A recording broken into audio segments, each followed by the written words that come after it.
Yeah, I'll change it and I'll play the song also. Okay. So I'll call you as soon as I'm interested. Once the invitees, soon after the welcome song, we'll do the Vande Mataram part. Okay. And then only the dignitaries It are just called you over just you just knock me, है ना? कि मैं यहाँ पे रहूँगा. Actually, you'll be here. हाँ, So yeah. you are the one who's going to be. Yeah. What's your name? Sayan. Sayam. ऐसे भैया है. Sayan.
Hello. I hope everyone is inside the auditorium. Request once again all the participants at the registration. Kindly please come in the auditorium and we should begin with our session.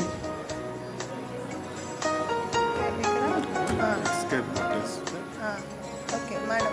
Please tell me. Vande Mataram. He's going. He already knows. Yes. Okay. Fine. Who's that? Sayam. Okay, Shayan. We don't know. Okay, Shayan. Shayan. Maybe this can be just for one particular one larger view than the slides and Yeah. You just inaugural session. Yeah. If I. Oh, this will, exactly. You are very short.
ये कर रहा Try. है।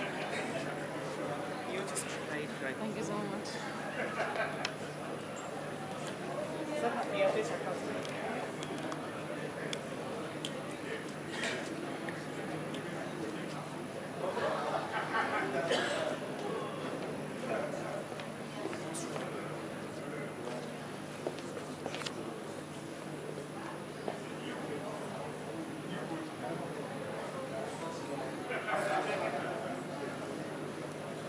ये तो inaugural sessions ये complete हो गया.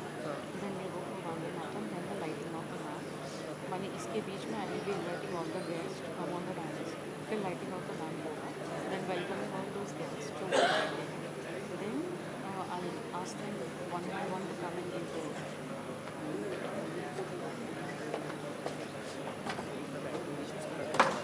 Yes.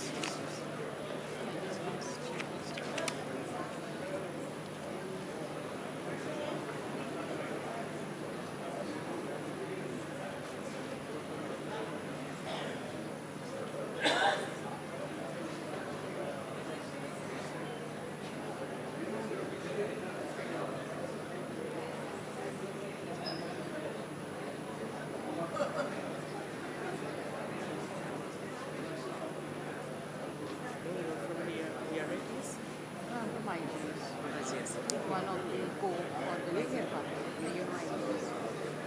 Sir हमारे साथ ही बैठते हैं Bhaskar sir Exactly. ILTR Right.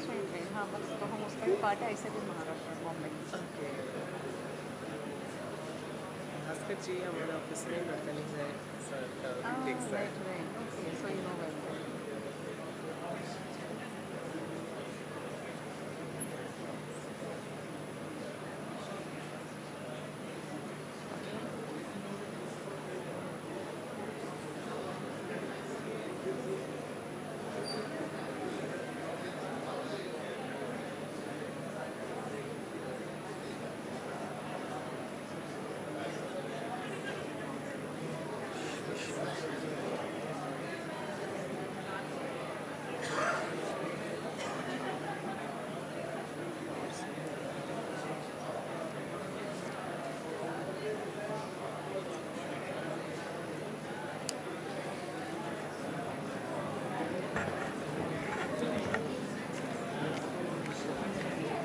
just 2 minutes ये बताएं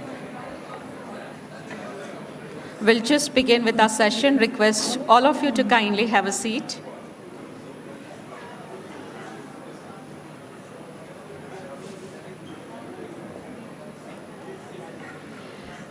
Good morning, everyone.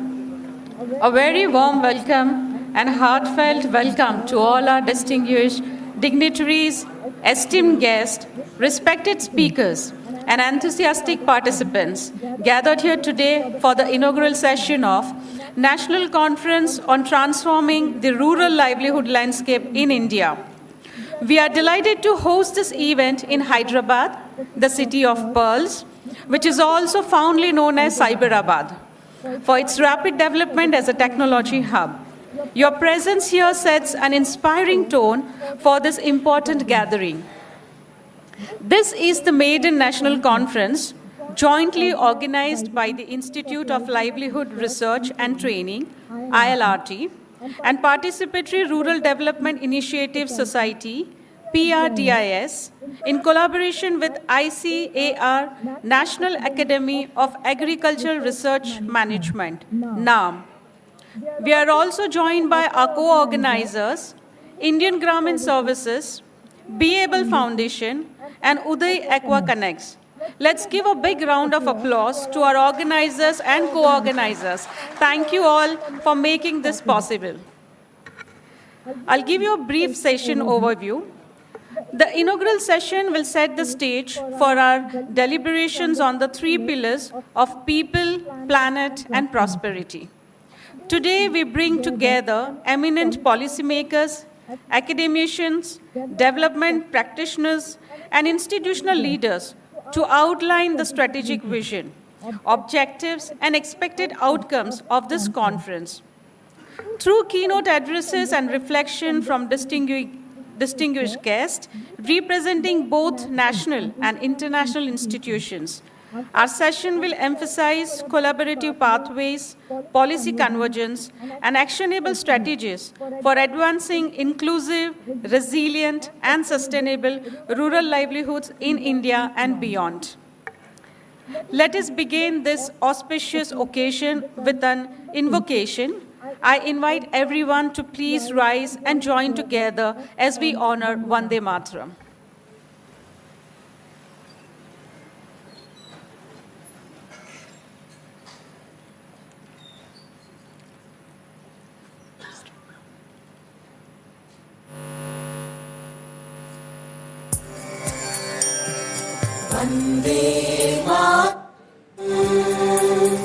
Vande Mataram Sujalam Sukhalam Malayaj Sheetalam Sasya Syamalam Mataram Vande Mataram Shubhra Jyosna Pulakitayamini Pullakusumita Drumadala Shobhini Suhasini Sumadhura Bhashini Sukhadam Varadam Mataram Vande Mataram Vande Mataram.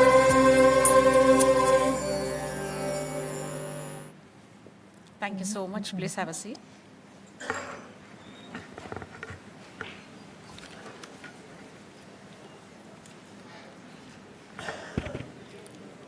I now invite our session dignitaries to join us on the dais as I announce their names.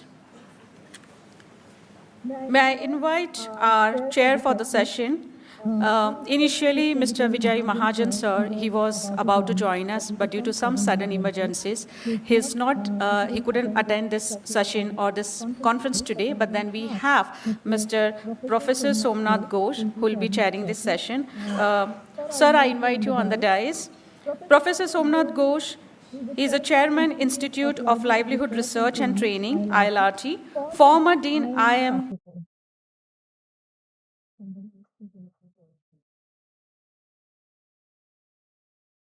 Now may I invite Dr. Gopal Lal, Joint Director and Acting Director, ICAR-NAARM.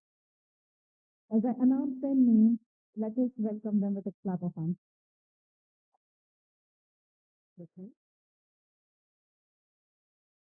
Professor S.V. Reddy, President and Executive Director, PRDIS, and a member Board of Governor, ILRT.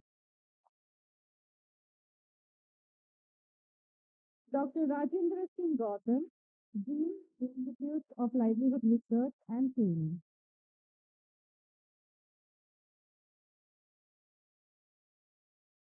Dr. Daniel Gustafson, who is our Chief Guest, Special Representative of the Director General, FAO, Rome.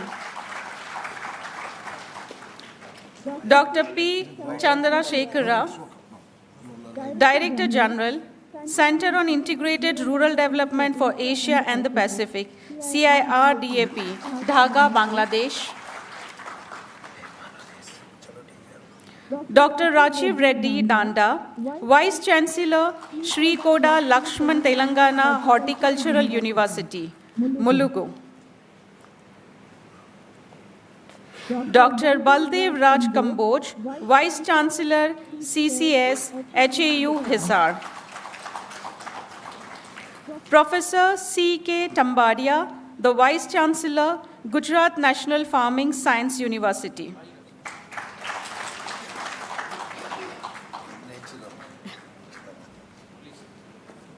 Dr. V. Pravin Rao, Vice Chancellor, Kaveri University, Guwahati, Telangana. Mr. B. Uday Bhaskar, CGM, NABARD, Telangana.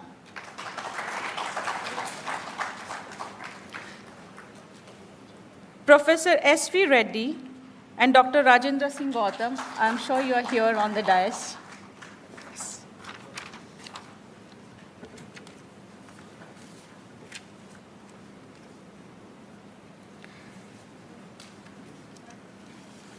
For the ceremonial lighting of the lamp, I request our chief guest, Dr. Daniel Gustafsson, and all the dignitaries on the dais to kindly join us to light the lamp.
Thank you so much, sir.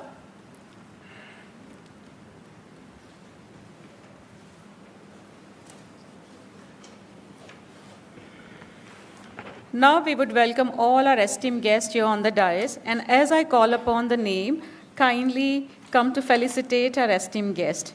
Dr. M. Suryamani,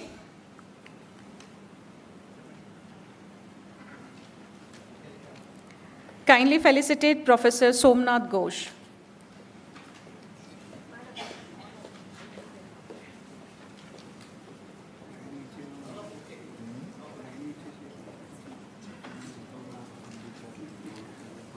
To Professor Somnath Ghosh. Thank you. I invite Mr. Mohan Raj Bhagirathi to kindly felicitate, to kindly welcome Dr. Gopal Lal. Call first chief guest. Chief guest. Just a second. Excuse me. Dr. Gopal Lal.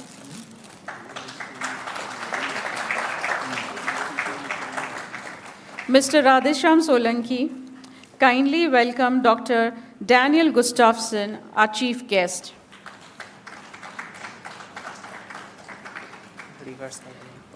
Mr. Ved Prakash Sharma, if you can be near to the stage, please.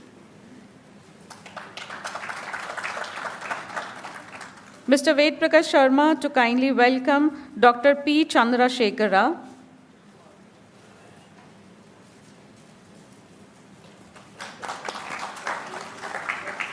Mr. Raghunath Bhalamudi to kindly be near to the stage. And please welcome Dr. Raji Reddy Danda.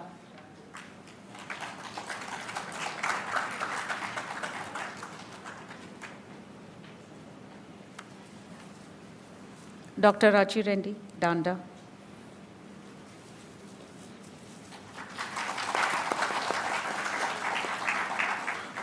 Mr. Tapaspati, kindly come on the stage and welcome Dr. Baldev Raj Kamboj.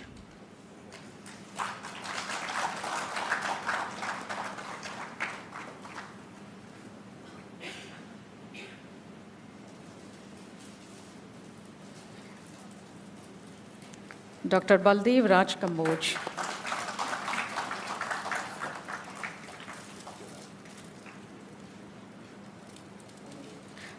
Mr. Mangaraju Javadi. Mr. Mangaraju Javadi. If not, I request Prashanti to kindly welcome Professor C.K. Timbadia.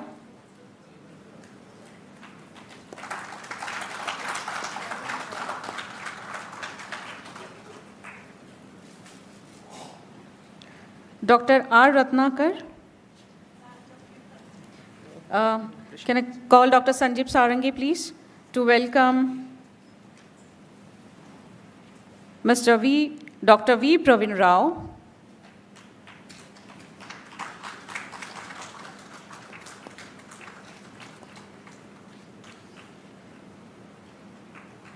Dr. V. Pravin Rao.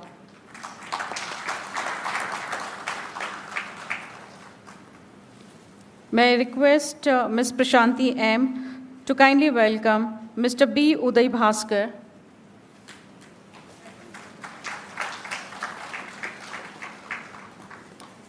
Mr. Naveen T., can we have you on the stage? Kindly please welcome Professor S.V. Reddy.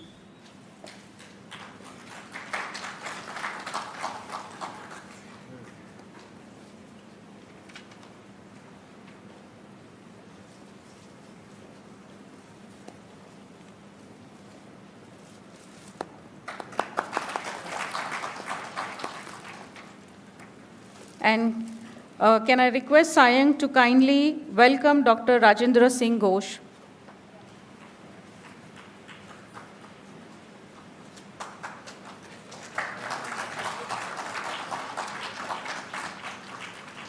Thank you so much. As we move ahead with our session, now I would like to invite Dr. Gopal Lal for the welcome address. Dr. Gopal Lal.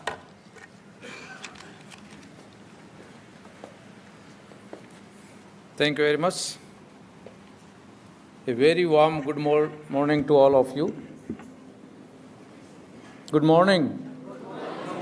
You are very energetic people.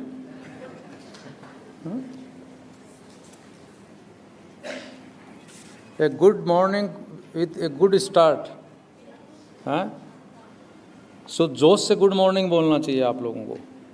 You are for good cause. So morning should be very good. Again, I would say good morning to all of you.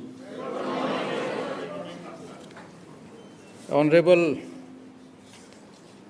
today's chief guest, Dr. Daniel Gustafsson sir, the chair of this inaugural function, Professor Somnath Ghosh sahab, Vijay Mahajan sahab is not here, Professor Chandrasekhar, Professor Timbadia Sahib, Professor Kamboj Sahib, Raji Reddy Sahib, Professor Praveen Rao Sahib, Uday Bhaskar ji is also here from Nagar, Dr. Rajendra Singh ji, and the man behind this show, Professor S.V. Reddy Sahib, all the dignitaries on the dais, off the dais, I can see Professor Sadamate, Dr. Senthil, he is Director IIPM, Vasanta Sahab, our ex-director, Madam Chandrasekhar, guest from Sri Lanka, our very eminent scientist. I'm sorry if I'm not take the name of some prominent people sitting over here. We are having ex-Vice Chancellor BCKV also, and our ex-Vice Chancellor Reddy Sahab is also sitting. And all the people sitting in the hall, I welcome all of you in this academy, National Academy of Agriculture Research Management, and in this conference. Dr. Reddy Sahab has given me this responsibility, though we are not so much related, but yes, because program is being conducted here, so directly the NAARM is related to this program. You all are most welcome again. The subject of the conference is very pertinent as far as agriculture sciences of the planet is concerned. We are talking about planet, not India only, because the conference representation is international. transforming rural livelihood. Agriculture is known for livelihood, we all know that. But how we can transform rural livelihood landscape in India, empowering rural communities through investing in people, planet and prosperity. We know from last so many years that agriculture is backbone of Indian economy. Today it is also, because more than 46% of Indian population is directly dependent on agriculture. We know that. And if we talk about indirect dependency, it is more than 65%. And if we talk about the dependency on food, I think 100% people are dependent on agriculture, 100% of the planet, not only India. We can't do without food, even we can't survive, we can't live. Food is very important. And recently our Honorable DG shared one figure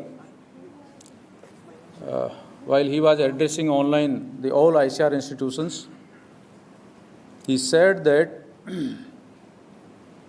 especially in India, people are facing different type of problems due to poor food habits, and this percentage is 56.4. 56.4 problems means more than 56%. Health-related problems are coming from poor food habits.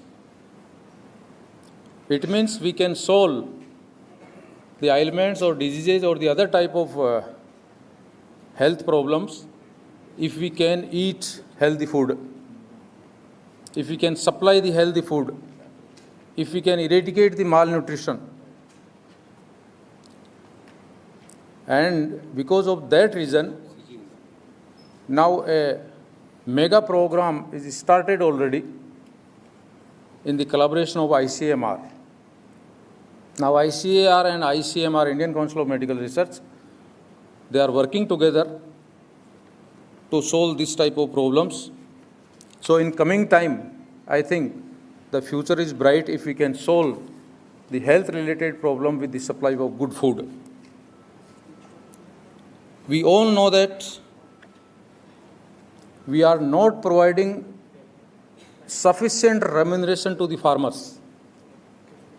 Our farmer is not getting the income, you can say, remuneration per day, you can say, remuneration per unit of energy, you can say even. I can correlate with one example.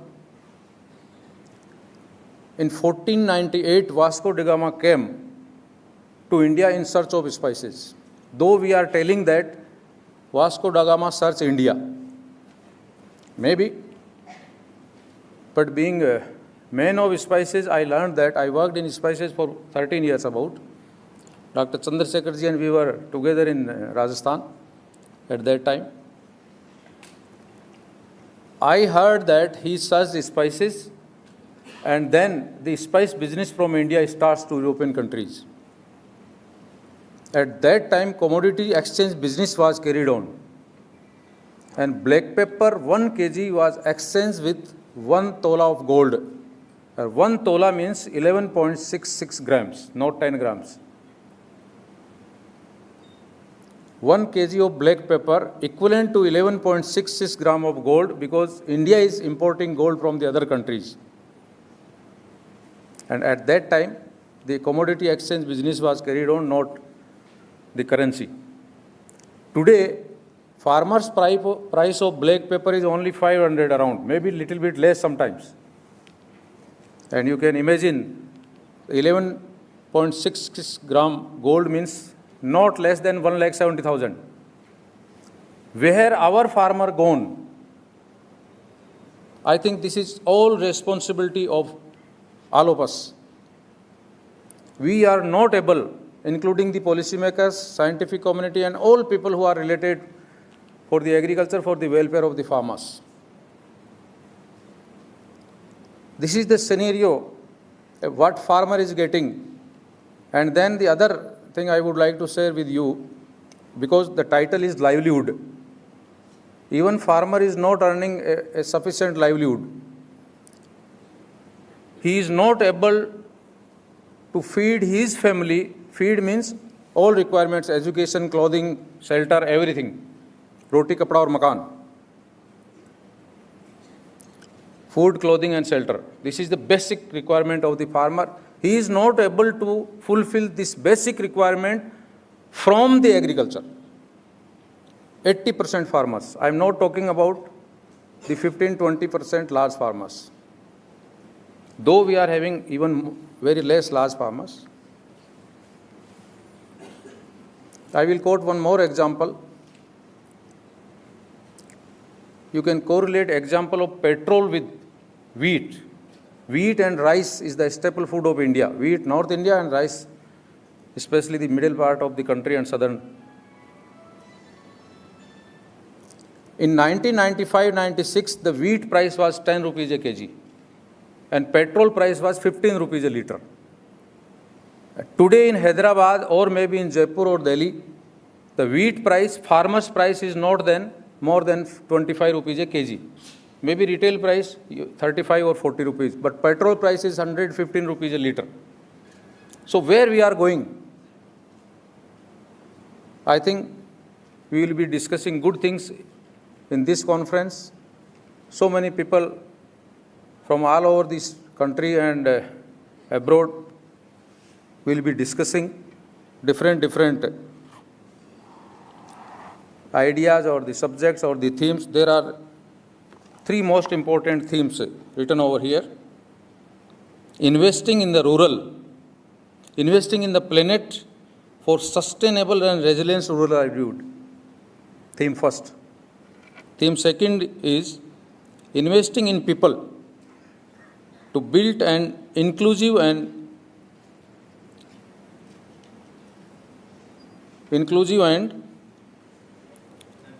nurturing society, and investing in prosperity through new generation enterprises and self-employment. These three themes we are going to be discussing during these 2 days. I think something good discussions will be going on. Nice deliberations will be there. And because there are so many guests to speak over here, I will not take much time. Once again, with these words, once again, I would like to welcome all of you, the guests sitting on the dais and off the dais. Thank you very much.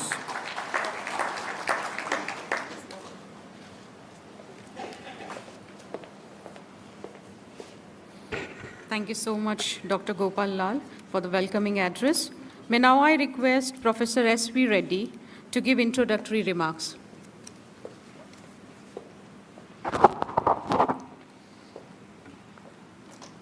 The dignitaries in the dais,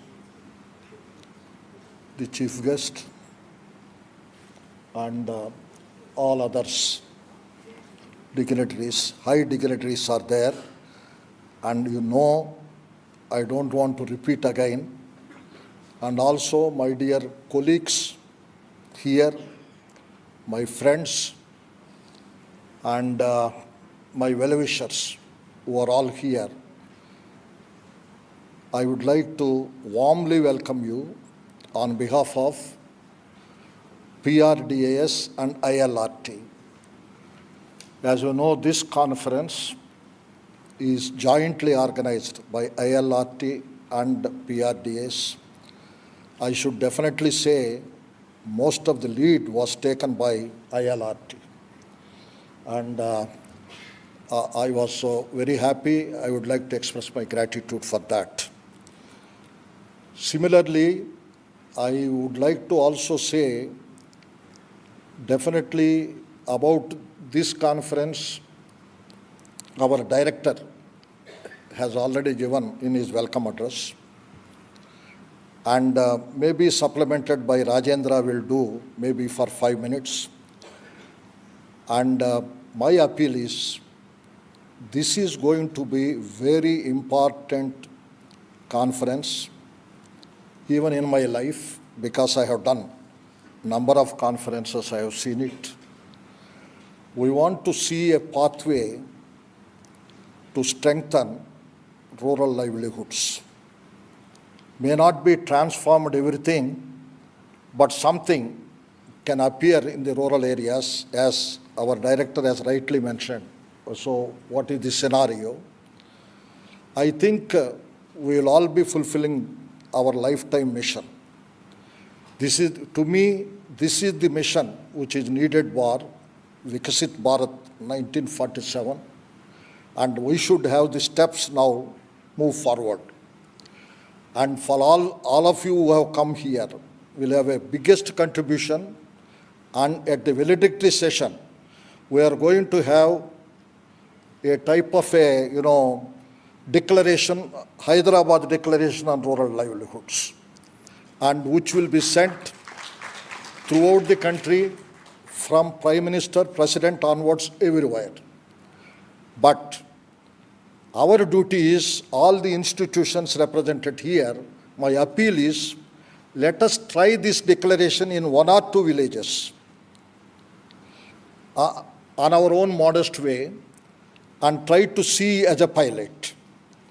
So how this can work, what something cannot be work, and all that, we can have a follow-up conference later to see what is good, what is not good, and finally, we can able to have, for scaling up, we can try to have in a national level or international level.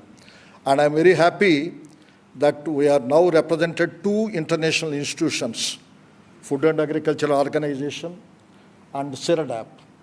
So CERDAP is trying to do something on rural development in 17 countries.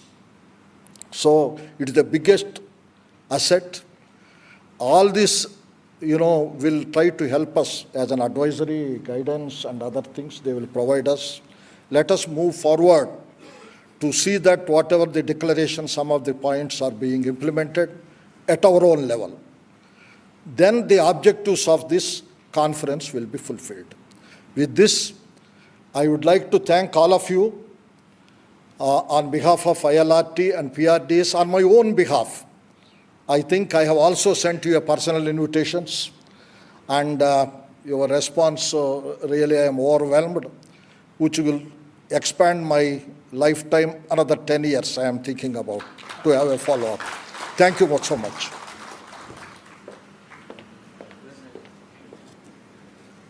Thank you, Professor S.V. Reddy, for introductory remarks. May I now invite Dr. Rajendra Singh Gautam to kindly give conference overview and objectives in brief. Okay, sir. Thank you, Priscilla. So, warm welcome and good morning to all of you. Respected chief guest, distinguished keynote speaker, Dr. P. Chandrasekhar, Honorable President of the session, Professor Somnath Ghosh, respected Dr. Gopal Lal, Director of NAARM, Honorable Guest of Honors, esteemed experts, colleagues, and dear participants. So it's my privilege to present before you the overview and objective, including a brief, like the design of the conference on transforming rural livelihood landscape in India, empowering rural communities through investing in people, planet, and prosperity, that is 3P.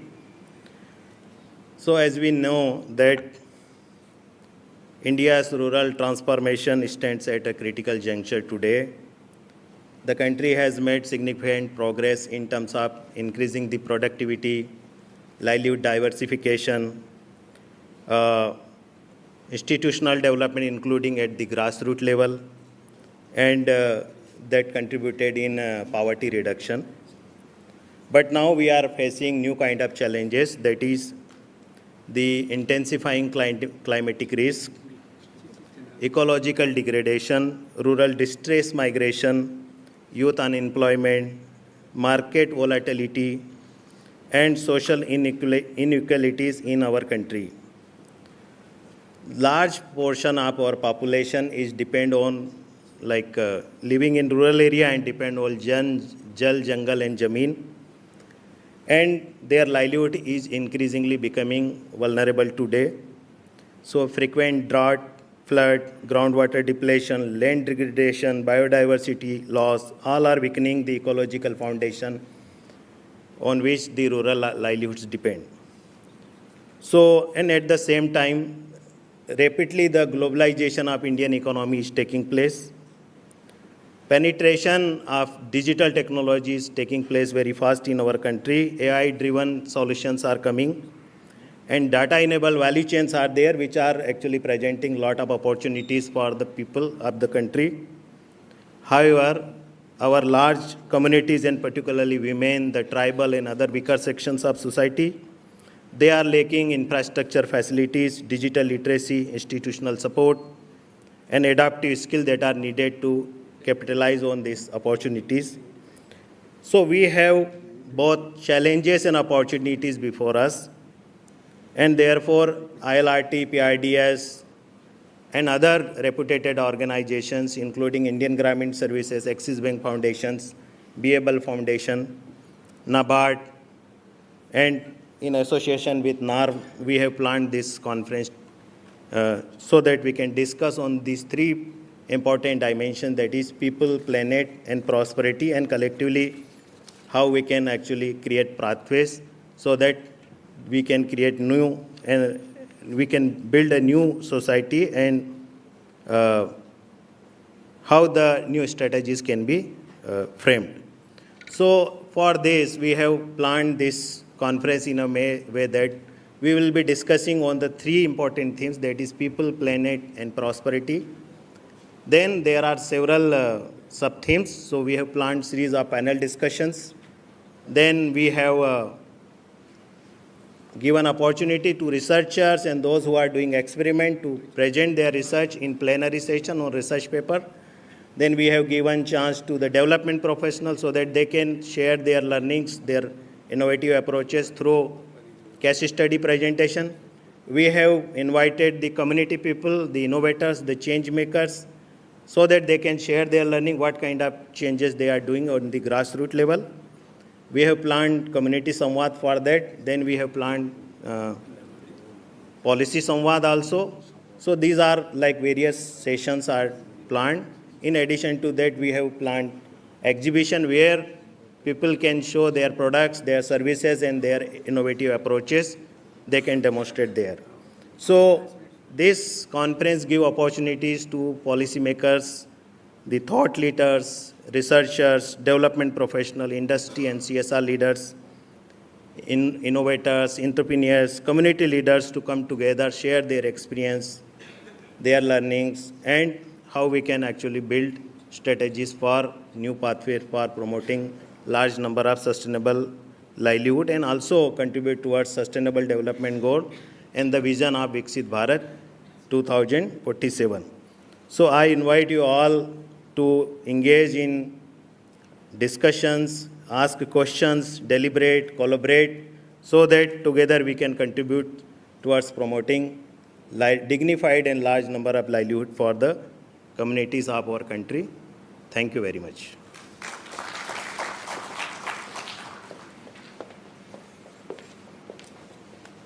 Thank you, Dr. Rajendra. And now in this session, we will move ahead with a very exciting thing to do is releasing a biography of Professor S.V. Reddy. So I invite Chief Guest Dr. Daniel Gustafsson kindly do the honor of releasing his biography.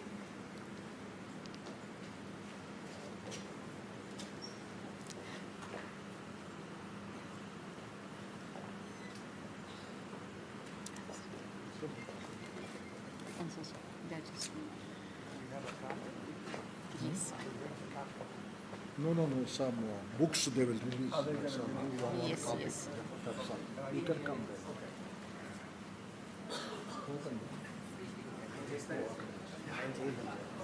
Yeah, please come. And I request all the dignitaries to kindly join them.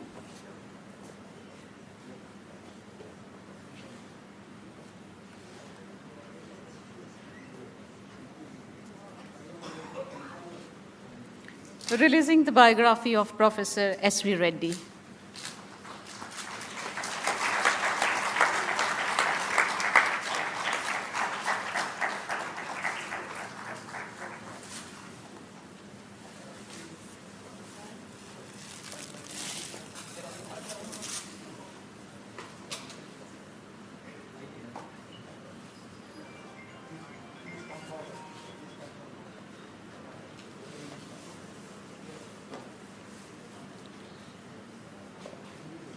Download कर लो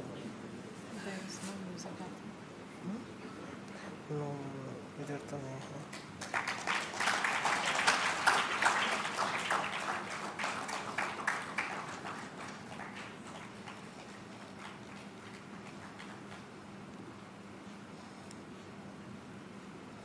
Thank you so much.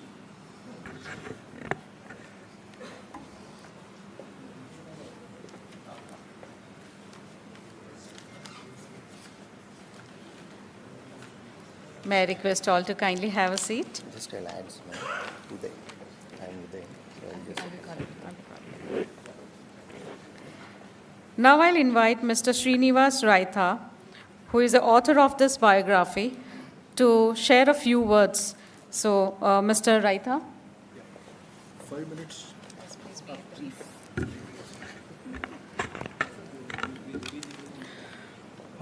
Thank you so much.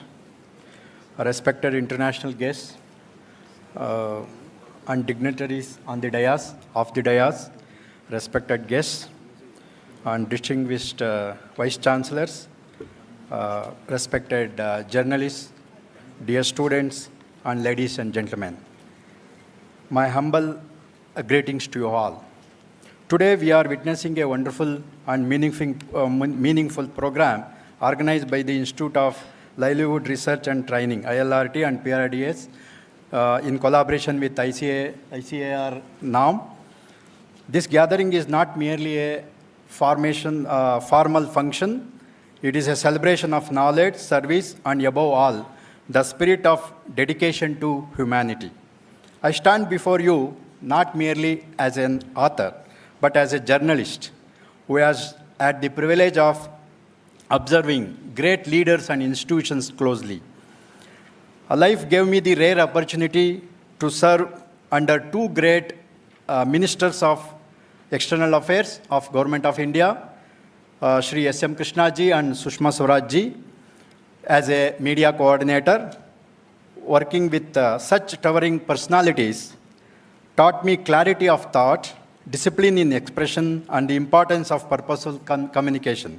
In 2016, I authored a book titled Kriya Yoga of the Himalayan Avadhut. It was about a great Himalayan master and a profound spiritual knowledge he gifted to the world, Kriya Yoga. When I presented a copy to Sushma Swaraj, she received it with great reverence. And a few days later, when we traveled to Myanmar on official visit, she told me one evening that I have read that book.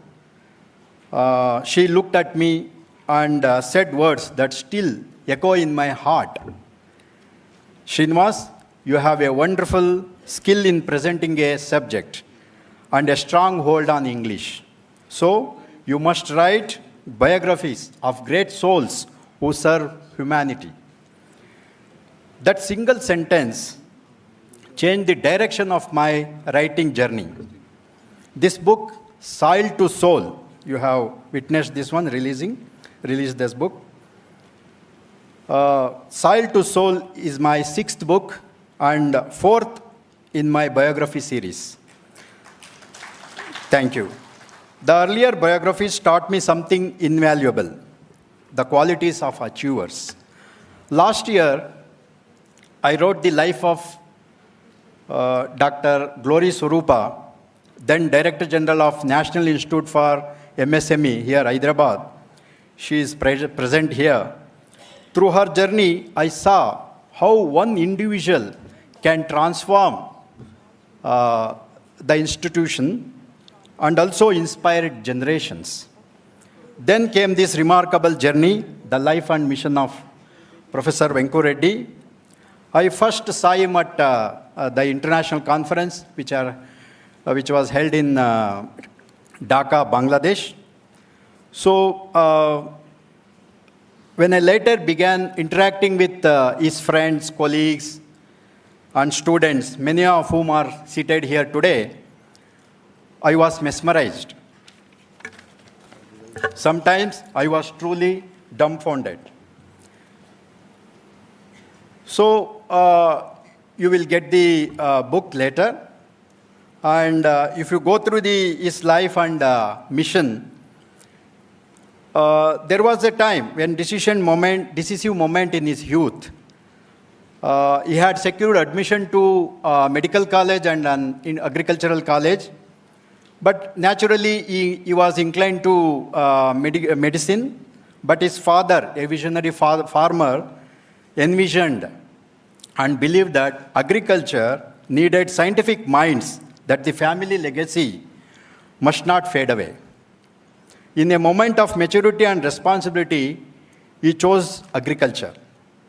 See, at Bapatla Agriculture College, he studied under legendary professors who shaped India's agricultural future. So then he completed his PhD in IARI, New Delhi. In a proud moment and historic moment, he received the gold medal from the hands of Prime Minister Indira Gandhi. Imagine the journey from a farmer's son in Wakadu village to receiving a gold medal from the Prime Minister of India. So degrees do not define greatness. Character does. So his determination transformed many great lives as professor, director, mentor, international expert. He built systems that connected science to soil. I had interviewed many students, of his students and his disciples. They spoke about his heart. They spoke about how he supported them during their financial crisis, how he guided them patiently in research, how he shaped not only their intellect, but their integrity. Many of his students went to become vice chancellors, doctors, directors, senior scientists, policy makers, and international experts. Many are here today. So from Wakadu's river banks to IIRI's academic corridors, from classrooms to international platforms, his journey tells us one powerful message. If your roots are strong, your branches can touch the sky. So, and that is why this biography is titled Soil to Soul.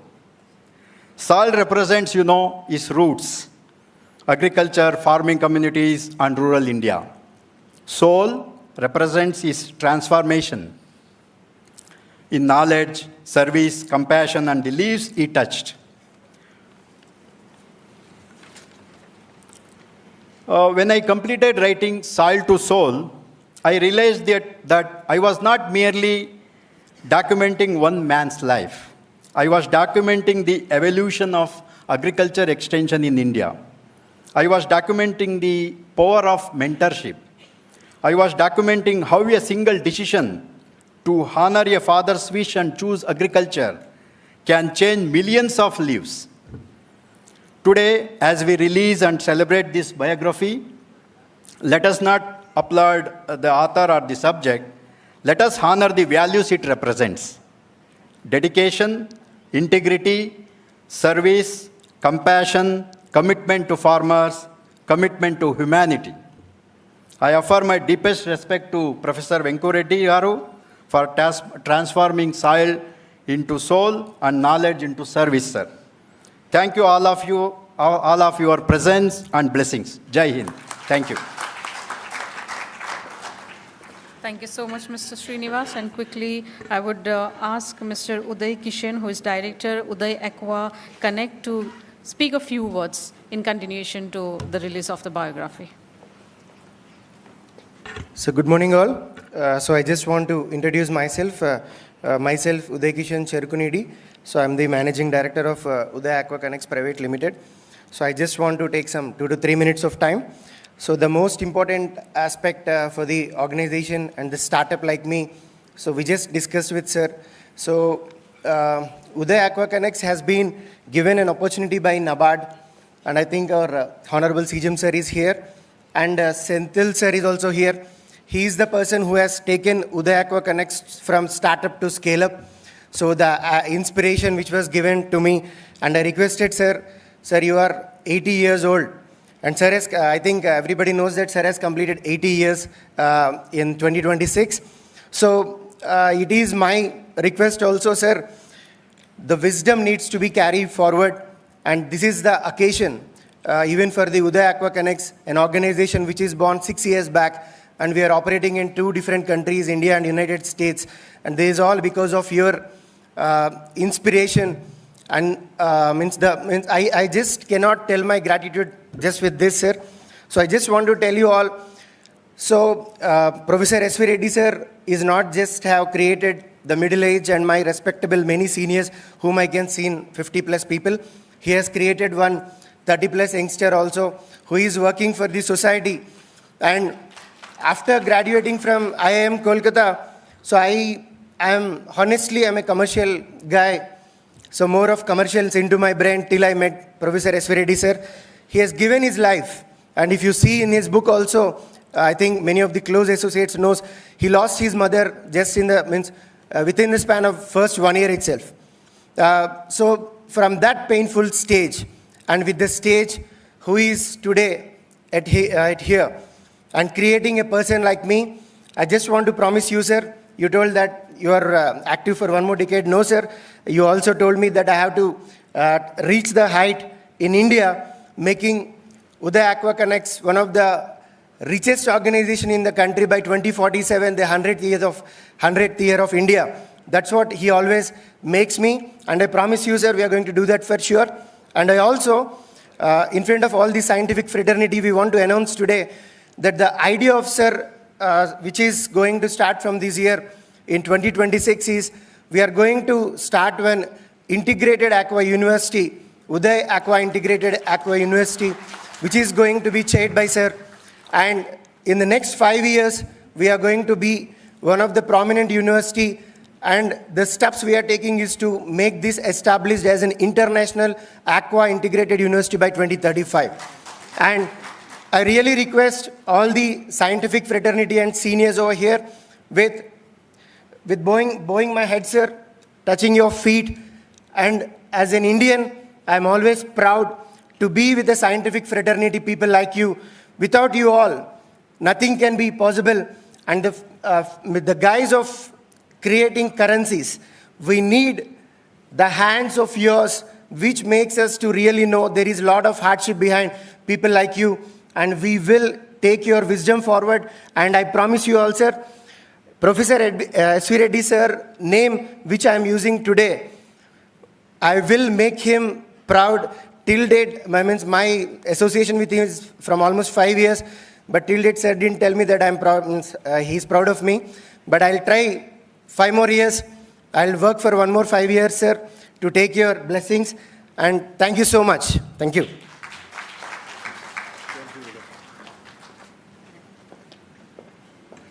Thank you so much, Mr. Uday Kishan, for this wonderful words for Professor Reddy. And as we celebrate this remarkable journey, we would like to felicitate Professor S.V. Reddy, and I would request Dr. Daniel Gustafson to do the honor, please. And along with him, Dr. Rajendra Singh Gautam. Kindly, please, felicitate Professor S.V. Reddy. So.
So it's a moment to celebrate as we have released the biography of Professor S.V. Reddy, and now we would like to hear him.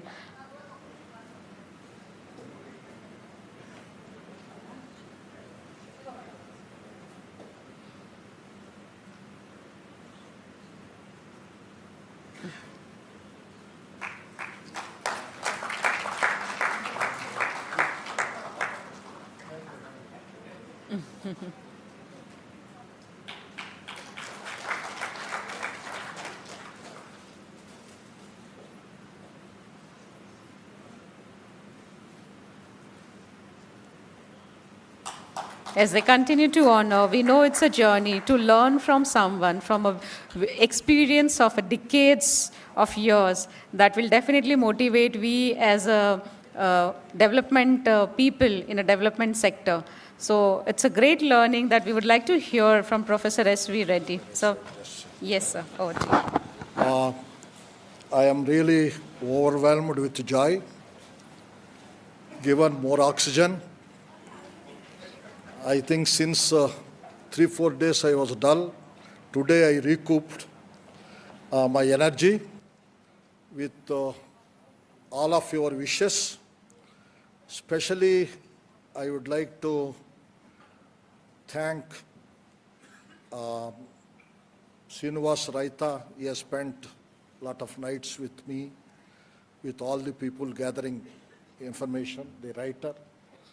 And also I would like to thank Uday, who has just appeared now. So, who has really, he has sponsored this book also. And he has also sponsored, the major sponsor for this conference also, actually. And so I should like to thank him also. And one thing I would like to say, these moments I cannot forget because I have dedicated this book to my mother, with whom I have lived for only 11 months. I am just disclosing now. And I do not know her. And somehow we could able to capture through different photographs, her photograph. And then we have published it here. So dedicating this book to my mother. So that gives me much more happiness. I have not seen her before. I have seen only in this book now. Okay, thank you, all of you who have come here. Thank you very much. Thank you so much, Professor Reddy. And now as we move ahead in our session, I would invite Dr. P. Chandra Shekhara for the keynote address.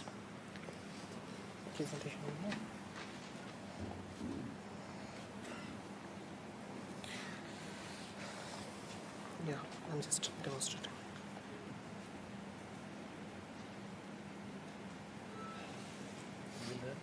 Yeah,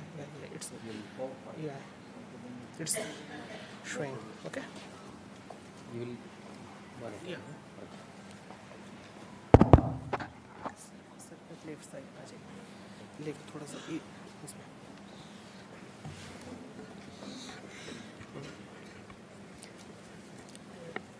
Namaskar to everyone here.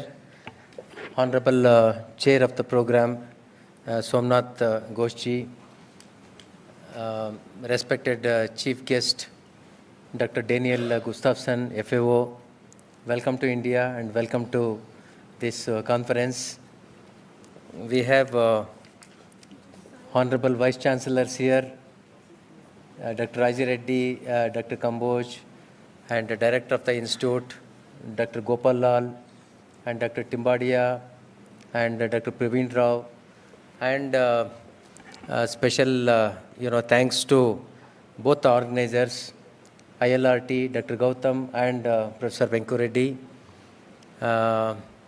It's a wonderful time. It is coinciding with the conference. Congratulations to Dr. Venkureddy for completing 80 years. I'm sure he spent 6 decades, 60 years in service of motherland, and especially for farmers. He recalled his mother. You have done great justice to mother as well as motherland both. Congratulations to you. And topic for this conference is contextual. It is relevant to the entire globe, especially for Asia and Pacific, which is also a mandate of my organization, which I am representing.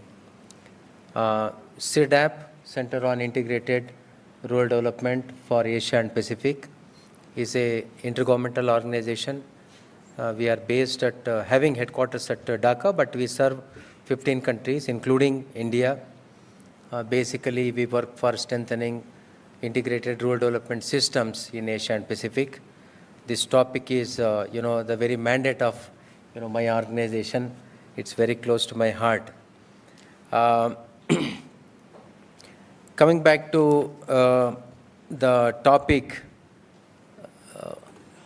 investing on people, planet, and profit for empowering rural communities.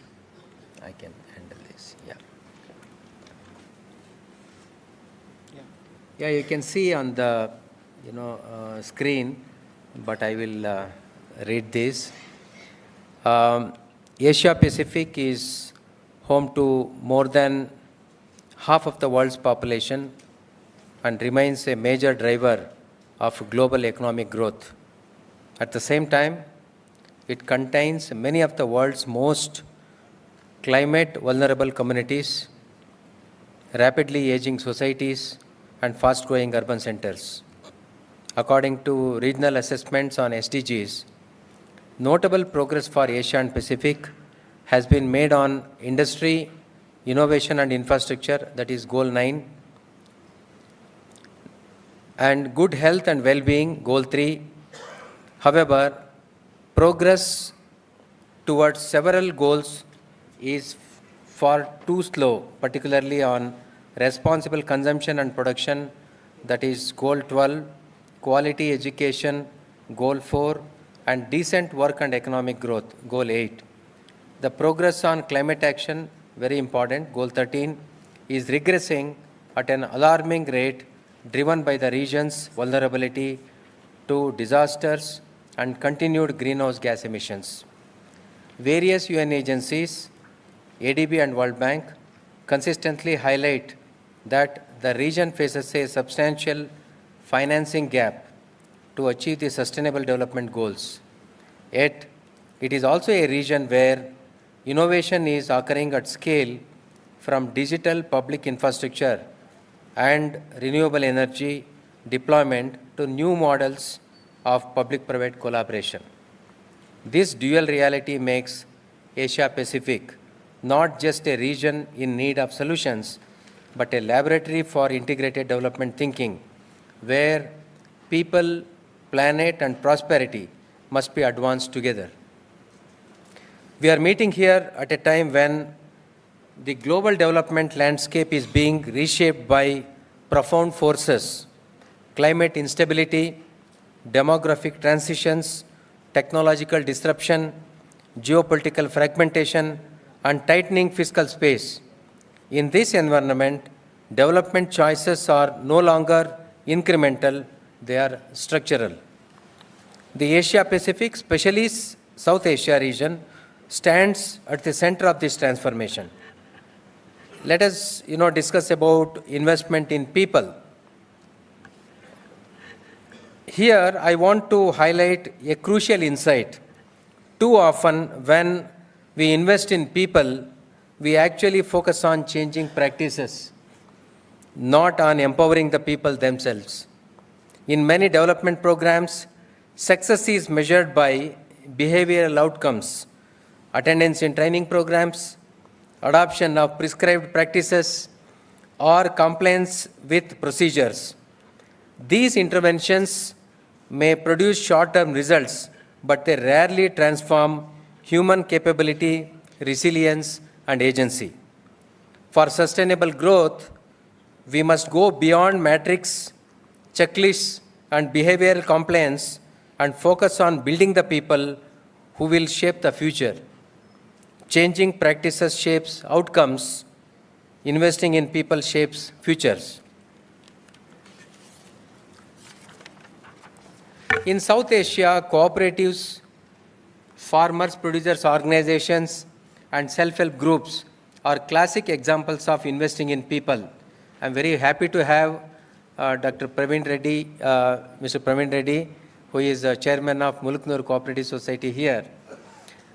They are the classic examples of investing in people directly, building capability, agency, and collective power, rather than just changing their practices. These social innovations have demonstrated how community-driven investment in people leads to sustainable prosperity, social cohesion, and economic resilience. There are several examples which are quoted here. National Rural Livelihood Mission in India, especially Kerala Primary Health System, I would like to elaborate. It targets beyond specific health indicators and invests in education, community engagement, and health literacy, enabling people to manage their own well-being. The result is sustainable health outcomes and stronger social resilience. Grameen Bank in Bangladesh and the cooperative support system evolved in Nepal and Sri Lanka, and especially the Singapore's education system, which invests in people's learning capacity, not just to comply for immediate job tasks, and thus contribute to enduring prosperity. These initiatives show clearly that when we invest in people themselves, their knowledge, confidence, and agency, prosperity becomes sustainable and self-reinforcing, far beyond any short-term behavioral change. Beyond cooperatives and SHGs, we can see transformative examples from social movements. For example, in India, Seva, Chipko movement, and community forestry movement in Nepal. These social movements demonstrate a simple principle. When we invest in people's capacity to act, organize, and innovate, prosperity is not delivered, it is created, owned, and sustained by communities themselves. In short, true investment in people requires shifts on focus from behavior to capacity. For example, from training towards learning system covering strong foundational education, digital and cognitive skills, lifelong learning ecosystems, and moving from service delivery to human agency, covering trust-based health systems, mental well-being, and community ownership. Transition from participation to power, covering leadership development, safe spaces, and institutional voice. And from income to security, covering social protection, risk buffers, decent work standards. And few words on investment in planet.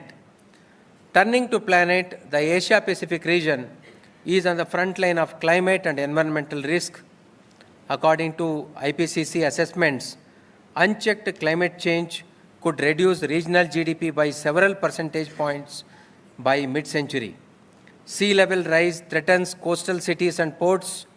Increased frequency of cyclones, floods, and droughts disrupts agriculture and supply chains. And water stress and biodiversity loss undermine food security and livelihoods. These are real economic risks, not abstract environmental concerns. But by framing climate action only in terms of loss, misses the bigger picture. Across Asia Pacific, we can see examples where investments in renewable energy and resilient urban systems are creating jobs, improving air quality, and strengthening energy security simultaneously. For example, in China, India, and Southeast Asia are investing heavily on solar, wind, and hydropower at scale, leading global renewable energy adoption. Vietnam's Mekong Delta flood management initiatives combine engineered embarkment with community-led adaptation, safeguarding both livelihoods and agricultural outputs. Community-managed mangrove restoration in Bangladesh protects coastal communities from storms, enhances fisheries, and sequesters carbon. Very important. Branding eco-friendly products create economic opportunity rather than a cost. Eco-friendly product branding shifts perception from costly green goods to valuable, meaningful products with demand. This enables producers, especially women and indigenous communities, to earn higher incomes, secure stable markets, and scale their enterprise beyond subsistence production. Investing in planet is no longer an environmental choice. It is a microeconomic strategy. So, focusing on priorities for prosperity. Prosperity will not be built by chasing short-term returns. It will be secured by aligning investments with long-term value through green business that create jobs, renewable energy that powers independence, natural farming that restores food systems, and disaster risk management that protects development gains. Let's shift the investment priorities from extraction to regeneration, from risk accumulation to risk reduction, from growth at any cost to growth with resilience.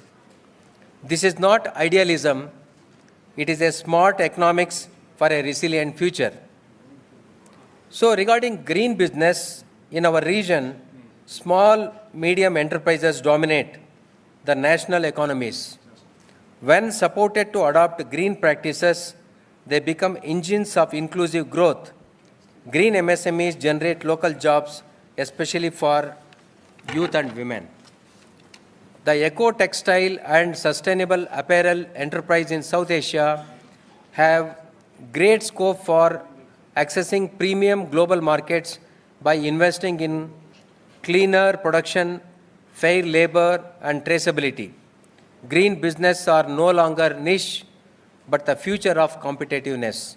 For your information, in Bangladesh, 40 lakh rural women, they depend on garment industry. And garment industry alone, it contributes 7% of GDP of Bangladesh. In fact, India exports 25% of our cotton production to Bangladesh. So single sector, which is green in nature, can accommodate large number of people and create livelihood, especially in rural areas. And energy is a backbone of prosperity. Renewable energy, especially solar, offers economic, environmental, and social dividends. Community solar initiatives in India, Nepal, and Bangladesh power irrigation, small enterprises, schools, and health centers. Solar mini-grids enable rural entrepreneurship and digital access.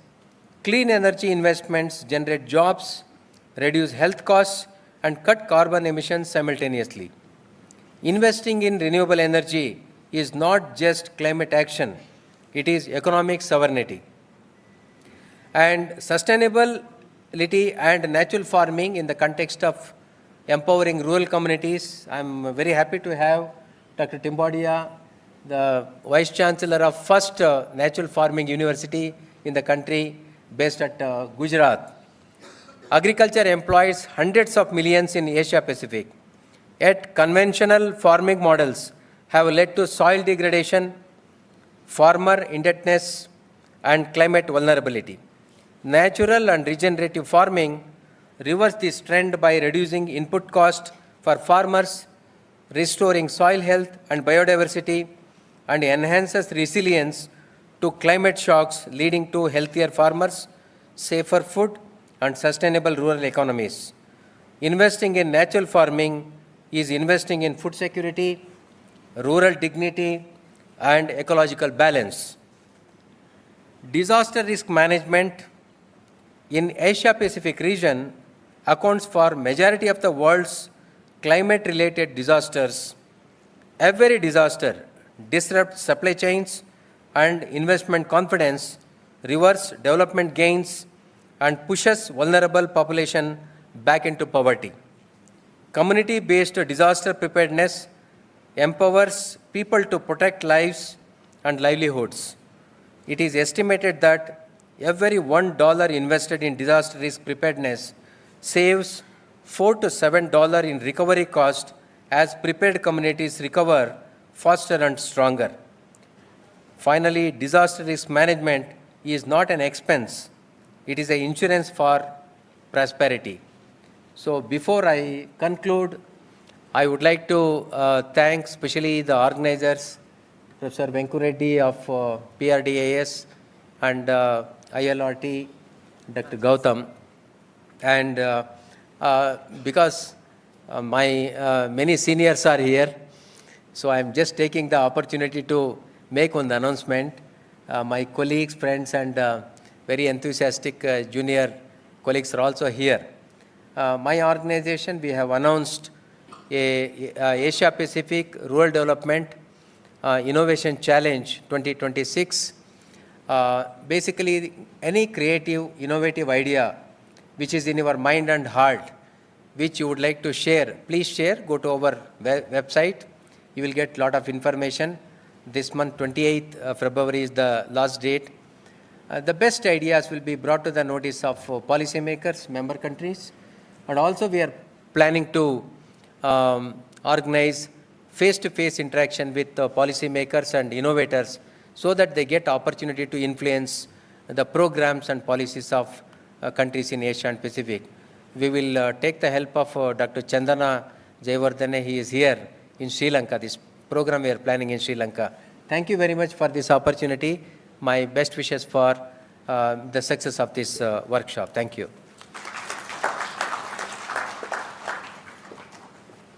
Thank you so much, Dr. P. Chandrasekhara, for this wonderful keynote address. Now, as we have other esteemed dignitaries here on the platform, and we would like to hear each one of them, because that's the reason we all are here gathered. So I now invite Dr. Raji Reddy Danda to give a brief message. 2 minutes. Good morning to one and all. Chief guest of today's function, Dr. Daniel Gustafsson, dignitaries on the dais, off the dais, delegates who have come from different parts of the country, ladies and gentlemen. So first, let me congratulate Dr. Venkureddy sir on completion of 8 years of glorious life. But very unfortunate is he could not see his mother. That's what he was just disclosing.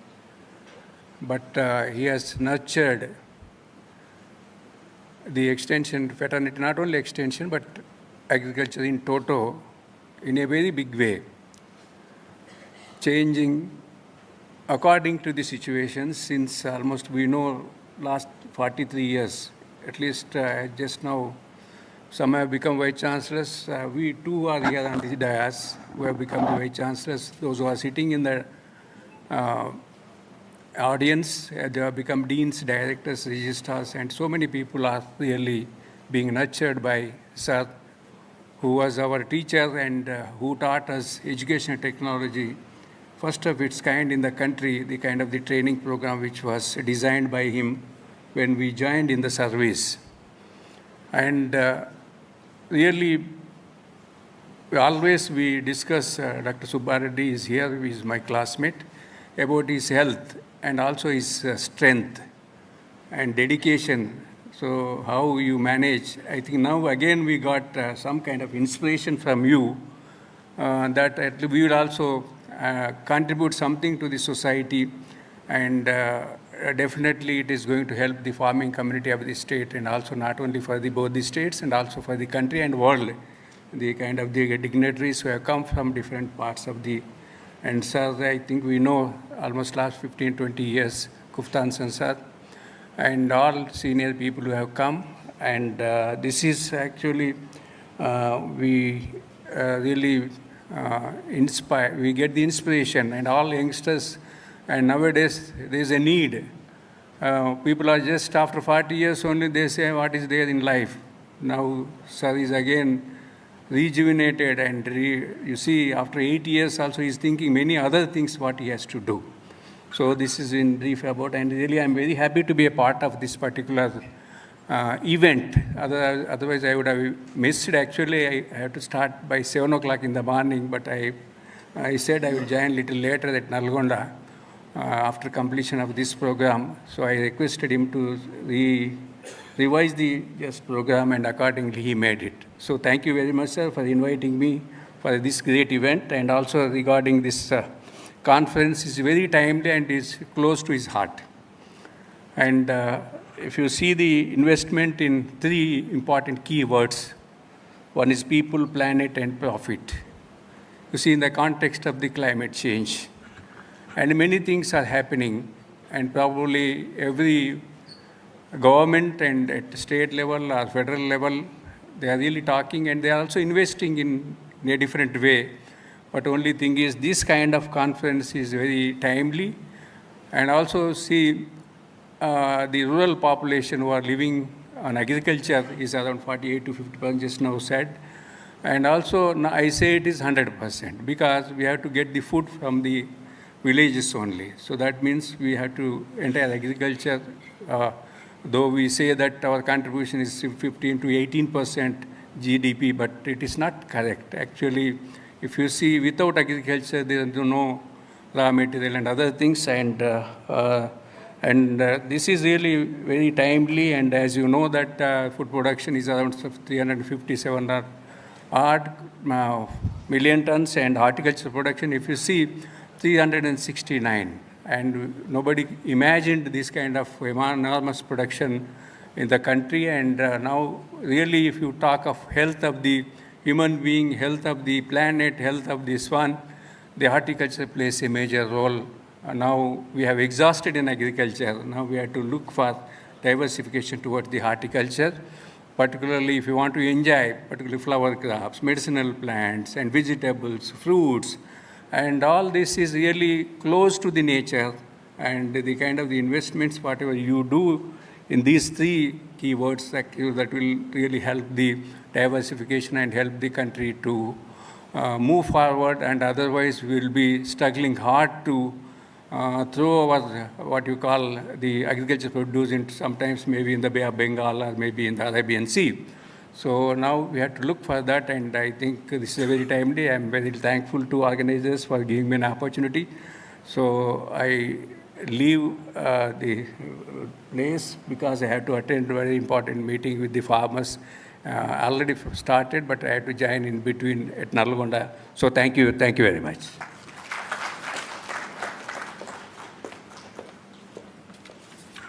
Thank you so much, Dr. Danda. Now, may I request Dr. Baldev Raj Kamboj for a brief message, please.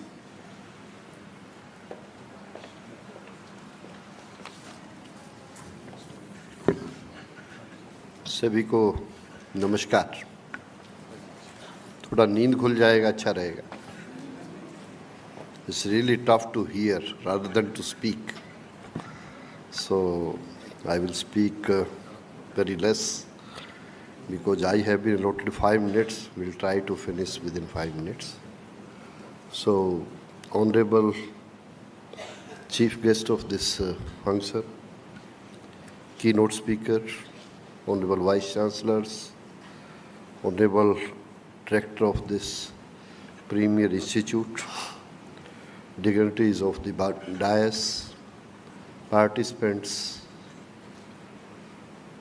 it's really a privilege for me that I am a part of this very important conference where we are talking about the theme investing in people, planet and prosperity. They are very important. And let me congratulate the organizers that they have given me the opportunity. Rather, I should thank them because this conference resonates directly with the global framework of United Nations Sustainable Development Goals, and these goals remind us the development cannot be fragmented. Economic growth, environmental stewardship, and human well-being must advance together. And everybody had talked about what is the role of capacity building. Let's see, investing in people, then planet. Again, our resources are degrading day by day. Many types of problems we are facing, be the climate, be the other issues, over-exploitation of the resources, and ultimately it linked to the prosperity of our nation, of this globe also. I think we are here to talk about the transforming rural livelihood landscape in India. So the discussions will resolve around agriculture and allied sectors, since agriculture is the core part of rural livelihood in India. And it's not merely a sector, but it is a civilization, a livelihood system, and a societal stabilizers. As you know that more than half of the population is again directly or indirectly dependent on the agriculture. So I think we need to think about the issues which we are facing. And if you see, even we have the crop production, it has been discussed to the tune of 357 million tons. Great has been done. But if you see the technology generated till date, again, still there is a gap of 20, 30, 40% in some cases, even more.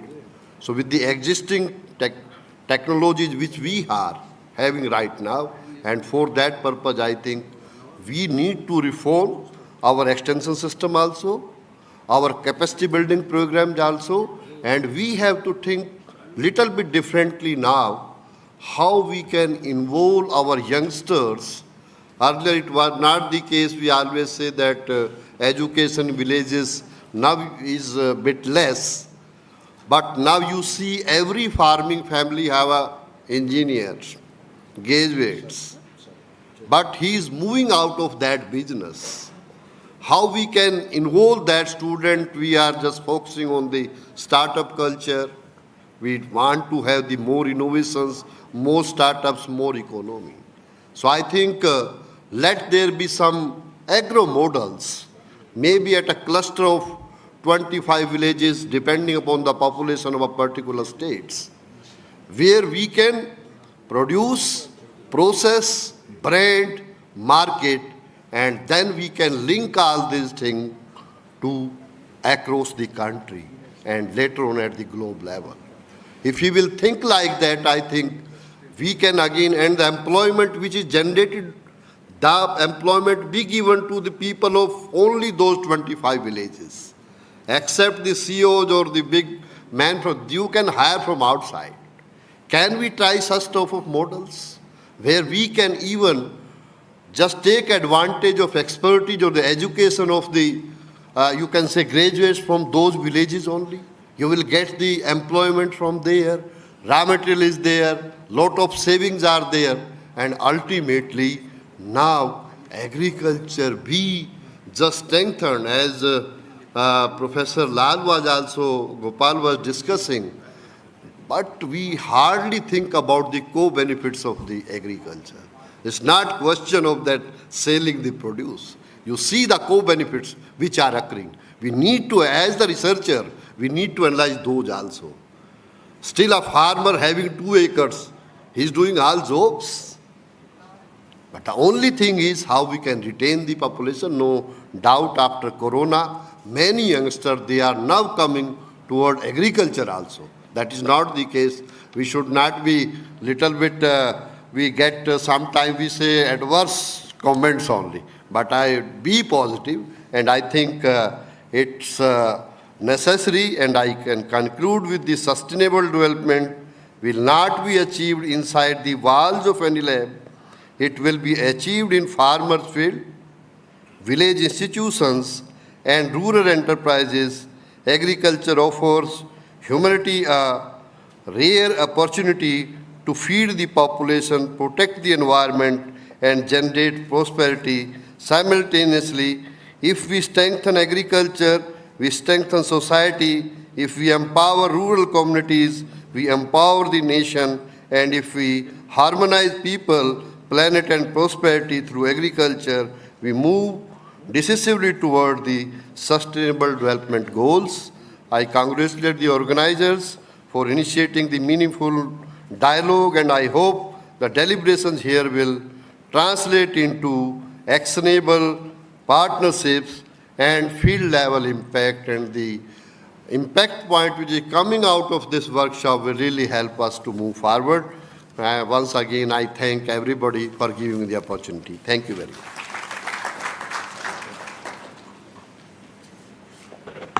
Thank you so much, Dr. Danda. Now may I call Dr. V. Pravin Rao for a brief message, please.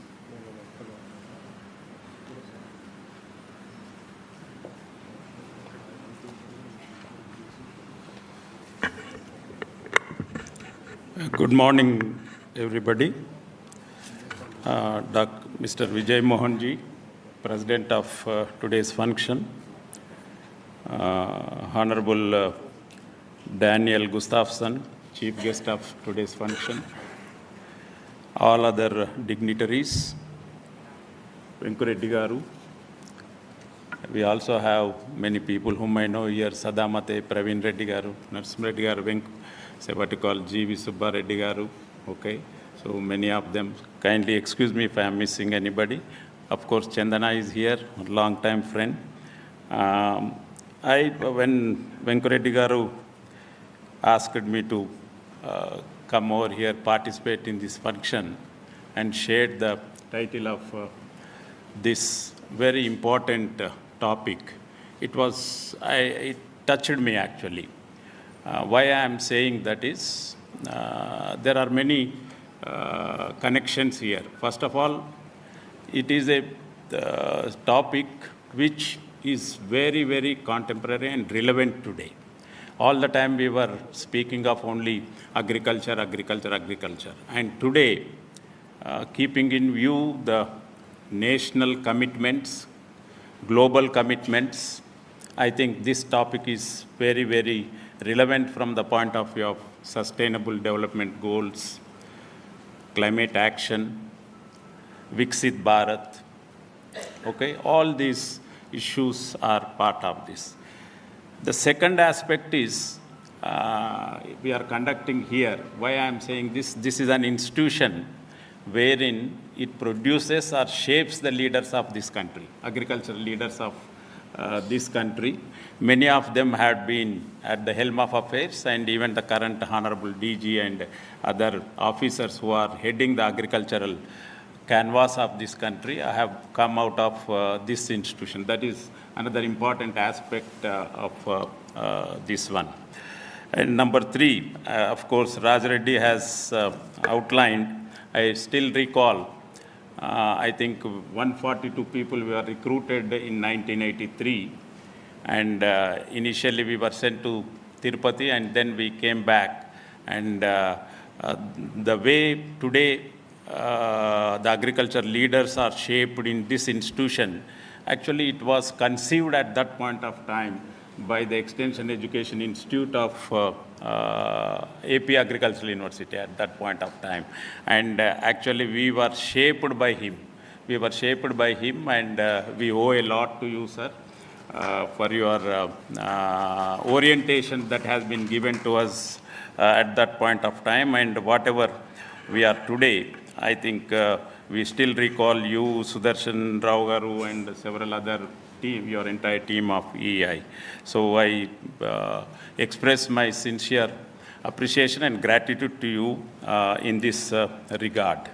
Now, coming to the topic, I always said that though Raj Reddy has slight, passing remark, he has mentioned that today India produces about 900 plus million tons of food grains, feeding about, I think, nearly 144 crore population. And at the global level, we produce around 11 billion tons of food grains, feeding about 7.9 or 8 billion people today. That is the enormous success we have achieved. But we slowly realizing that there was a damage to the ecosystem. And today, if you look at the agriculture, global agriculture or the Indian agriculture is shaped by climate change, technological disruption, and evolving geopolitics. I think Chandrasekhara can explain much better way this and recent trade agreements, and you have seen. So evolving geopolitics will decide actually the food security, the nutritional security, how we manage the planet, how we can bring in prosperity to our farmers, and so on and so forth. So it reminds me, I think the way till now we have looked at the agriculture, I think we have to look it in a different way now.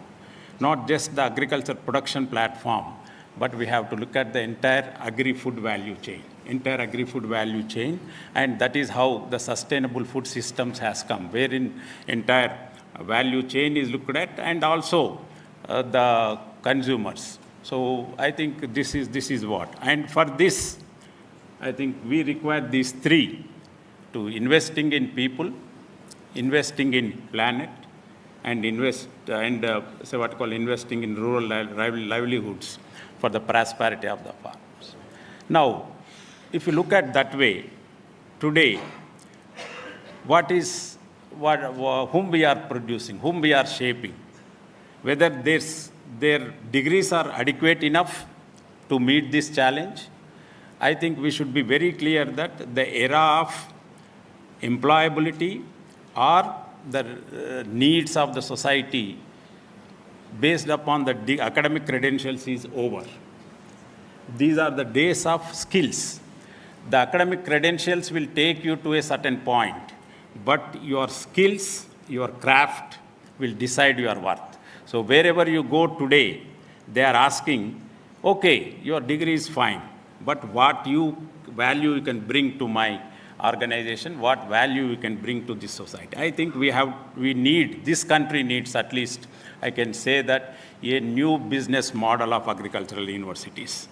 The conventional the way we are running the institutions, I think, is not adequate enough to meet the current requirements of the people. That is what, so the skills, what we require have to be new to meet the challenges what we are facing. And why I am saying this is, these three topics require a multidisciplinary, multi-sectoral collaborations. If you want to address a malnutrition, if you want to address climate change, if India only addresses the climate change, it is not adequate enough. We still suffer. So it needs collaborations. And mind you, today India ranks among the third in terms of research output, but in terms of global innovation index, we are at 39. And in terms of academic collaborations, we are at the 86th position. Now you can see the gap. You are producing the research output, but you are not converting it into the innovation and the collaboration. So this is the key. This is the key for this topic. So multi-sectoral, multidisciplinary approach. Somebody was telling that, Gopal Lal was telling that ICR has tied up with, Indian Institute of Medical Research. So like that, there is a need for the people. Even the recent Silicon Valley report states that, IITians are doesn't have adequate skills. So recent report says that most of the recruitments have happened from India, from 2-tier and 3-tier cities. The importance of the institution is no more. So what skills you bring in to the table are the key for the success of this one. Then another important thing is that, say what you call, national, as I said. So lastly, she is reminding me, there should be one guy to remind, otherwise we teachers have an habit to speak a lot. Okay, lastly, but not the least, I congratulate for the inspiring leadership of Venkareddy Garu over the years, and I hope that his book will be a guide for the younger generation to mold themselves, to move forward, to address the challenges that we are facing at the field level. And we have very classical examples for that. As somebody has said, as Praveen Reddy Garu is there. We also have Sayadri Farms in Maharashtra. Vilas Deshpande is guiding it. So like that, we have several successful examples. I think we can look forward to come out of these challenges and take this country and protect the planet and also bring in the prosperity to millions of farmers. And I thank the organizers for giving me this opportunity and be part of this wonderful program. Thank you, sir. Thank you so much, sir. In the interest of time, I'm sorry that I have to always remind you about the timing, but there's so much to hear and learn from each one of you. As Dr. Danda and Dr. Rao has to leave for some unsudden situation, so maybe we will just felicitate them at this point of time and then we'll continue with our session. May I request Professor S.V. Reddy to kindly felicitate Dr. Danda and Dr. Rao, please.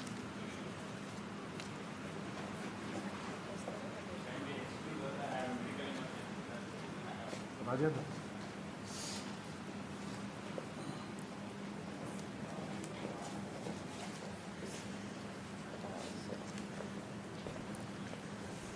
Dr. Rajendra felicitating Dr. V. Praveen Rao.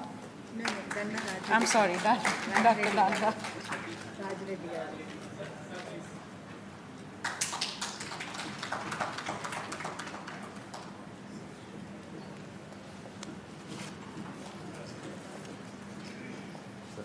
So, ready, sir?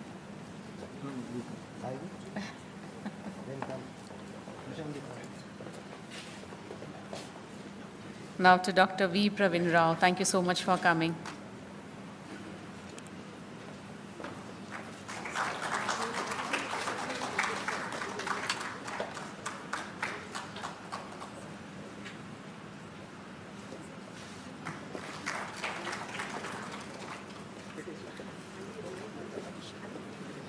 Thank you so much once again, Dr. Danda and Dr. Rao. As we continue with our session, now I would invite Dr. Baldev Raj Kamboj, and in the interest of time, I request each one of you to kindly be in a brief sharing a message with us. Thank you so much, Dr. Baldev Raj Kamboj.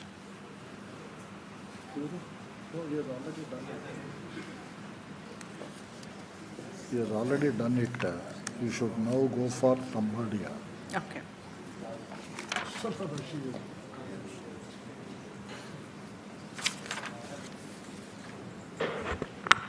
For the correction, now we'll have a brief message from Professor C.K. Timbadia.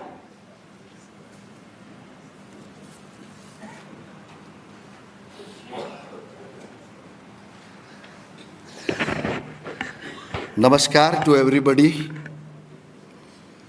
First of all, I am very thankful to organizer S.V. Reddy sir and Somnath sir inviting us and give a chance to introduce on this platform. Myself, Dr. C.K. Timbadia, Vice Chancellor, India's first Gujarat Natural Farming Science University.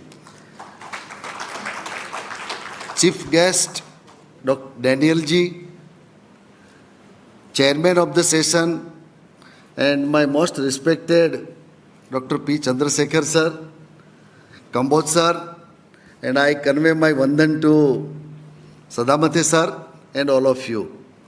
Really, I am very happy to be here to share about the today's conference on rural livelihood, people, planet, and prosperity. You know, natural farming is a very, very important movement in the country. Recently, Honorable Prime Minister said that India is going to become a hub of natural farming. Why the farmers are living agriculture? Why the hospitals are very busy with the patients? The effect of climate, we know uncontrollable situation is with us. Chemical farming is contributing 24% for increasing the global warming. And you know, organic farming, I am not criticizing, it is also chemical-free farming, but it is not possible 100% in our country. In rural India, 80% farmers are small farmers, very small land holding, and many dignitaries said that about the quality of food. We have produced and become a self-sufficient in the food, but the quality of food, nutrition of food, we are sitting in this place. I think Telangana and West Bengal Agriculture University has recently carried out a research on wheat and rice and said that the nutritional value is very, very going to low, and the poisonous production is there, which is very, very harmful to human health, not only for the creature on the earth, but human is also affected now. So, natural farming is a chemical-free farming system rooted in Indian condition, enriched with modern ecology understanding, resource utilization, and optimization of the on-farm resource management. Diversified agriculture. Since 8 to 10 years in Gujarat, many farmers have started with the indigenous cow. Gau Mataye Vasate Lakshmi, Gau Mutre Dhanvantari. Its concept is really true. Now the science has explored about the cow dung, cow urine, and the bioformulations prepared for natural farming. A small farmer can also rear the indigenous cow and can manage and adopt the natural farming. Jivamrita, Ghan Jivamrita, Achadan, Mishra Pak. So, as a university, we have started research and good result we are getting. Not only Gujarat Natural Farming Science University, but all University of Gujarat have recommended, and we all people should also understand and know there is no reduction in yield if the properly natural farming principles are adopted. We will discuss in the seminar in my session also, but today I am very happy, Reddy sir, and you invited me. Really, I am very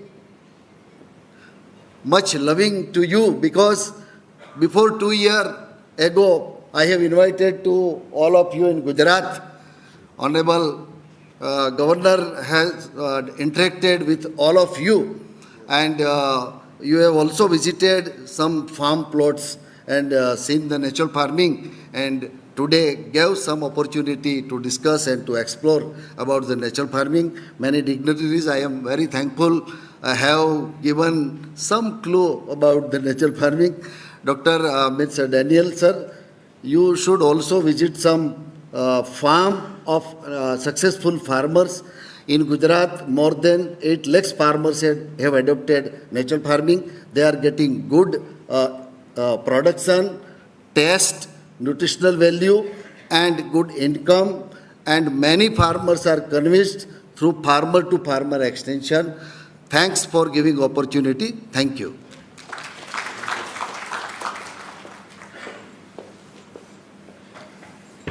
Thank you so much, Professor Timbadia. Now I may request Mr. B. Uday Bhaskar for a brief message.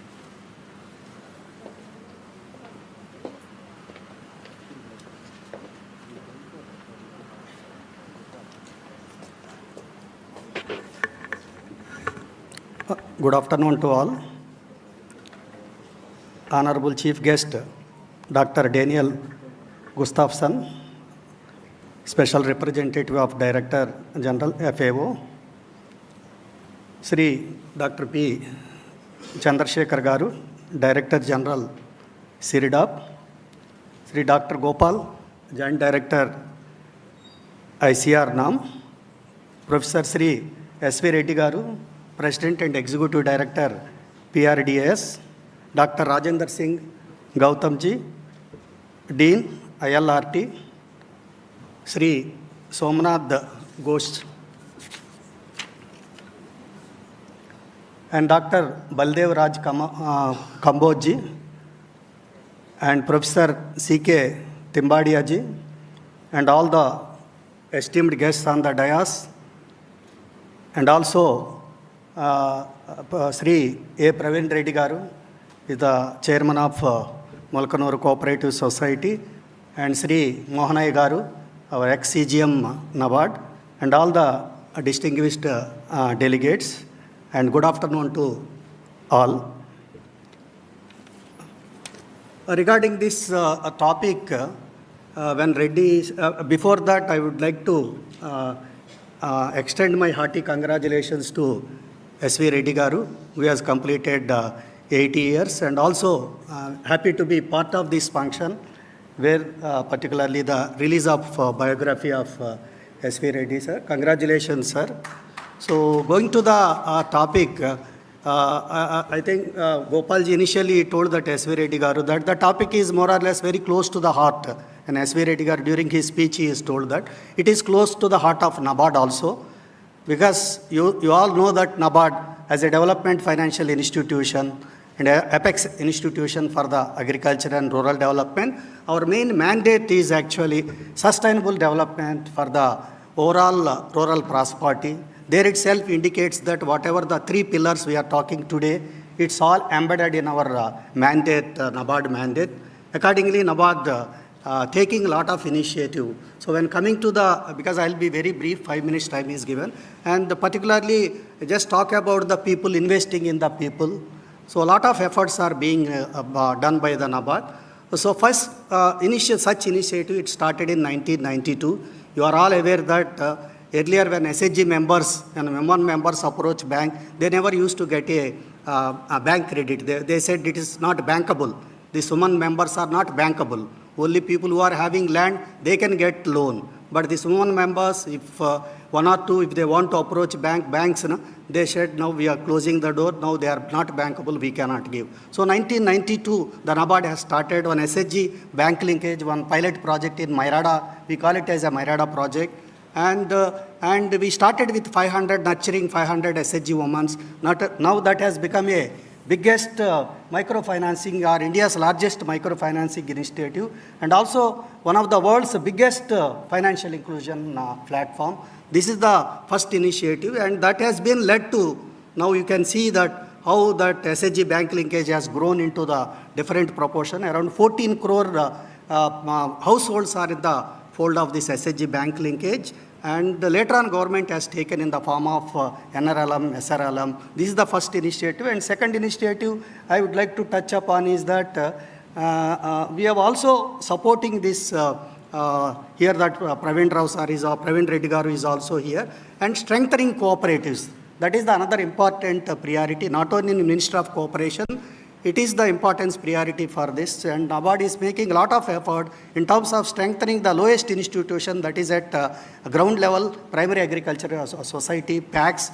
So computerization of packs is being taken up. Around 60,000 packs are being computerized across India, and a lot of efforts, particularly for cooperation among cooperative, lot of initiatives, strengthening, bringing all dairy. There are a lot of cooperative, sheep cooperative, dairy cooperative, weavers cooperatives. We want to bring all the cooperatives together and to take and strengthen that cooperatives. There is another important role. And third important thing is that the KCC cards, I think, farmers, you know that when NABARD, when farmer wants a loan, so there were issues are there. NABARD has come into the picture and started with Kisan Credit Card.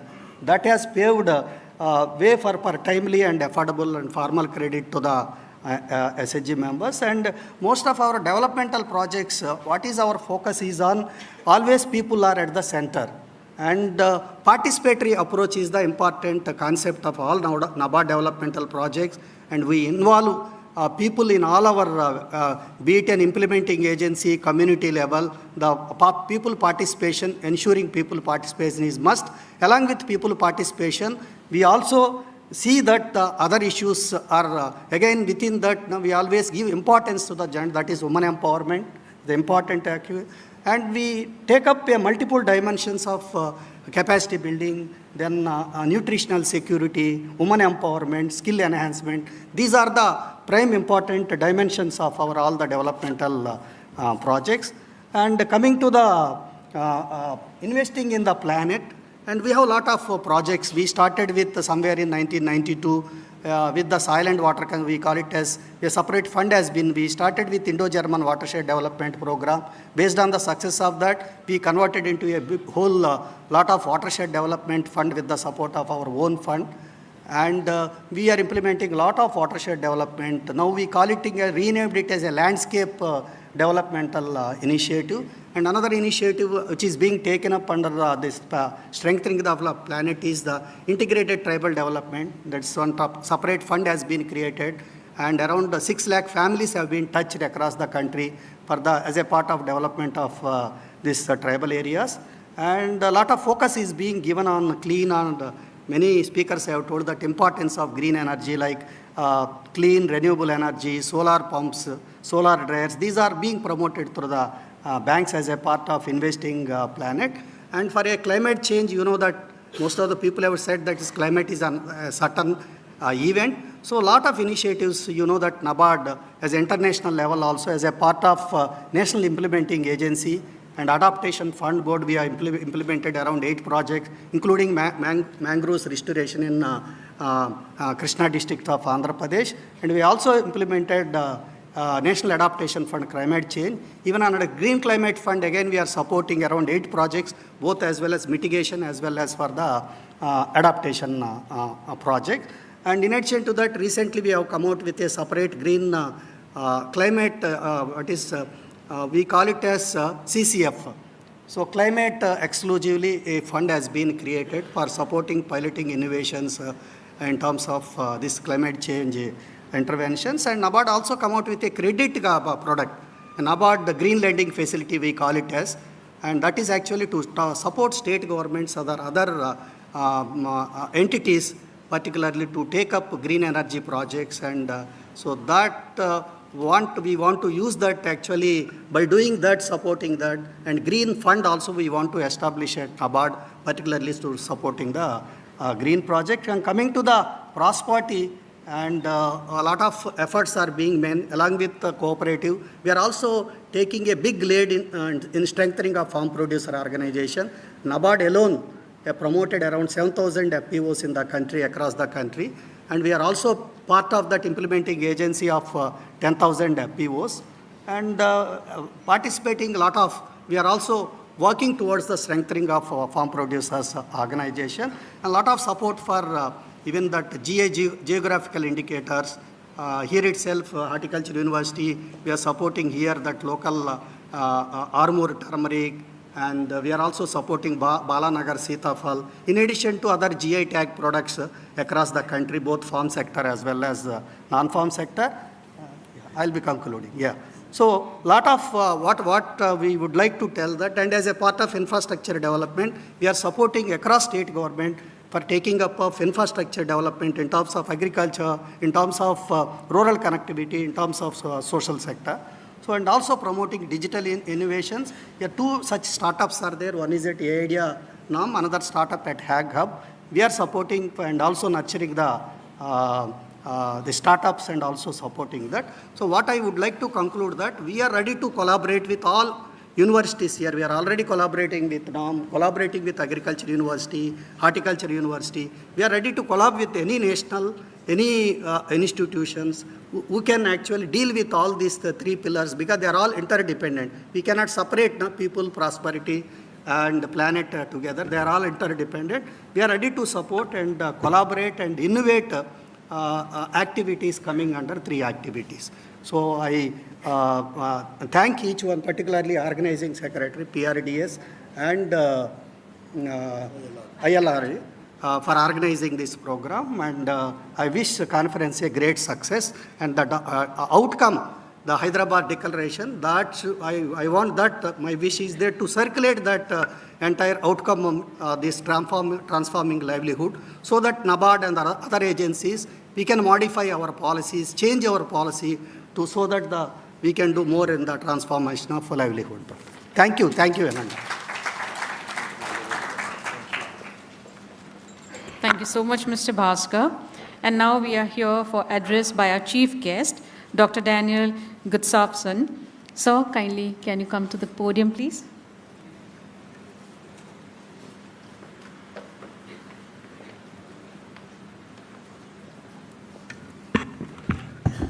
Thank you very much. I'm just thrilled, actually, to be here, not only at the conference, but back in Hyderabad. I think the last time I was here was 2019. I'm a little confused on that because I've seen quite a few of you elsewhere.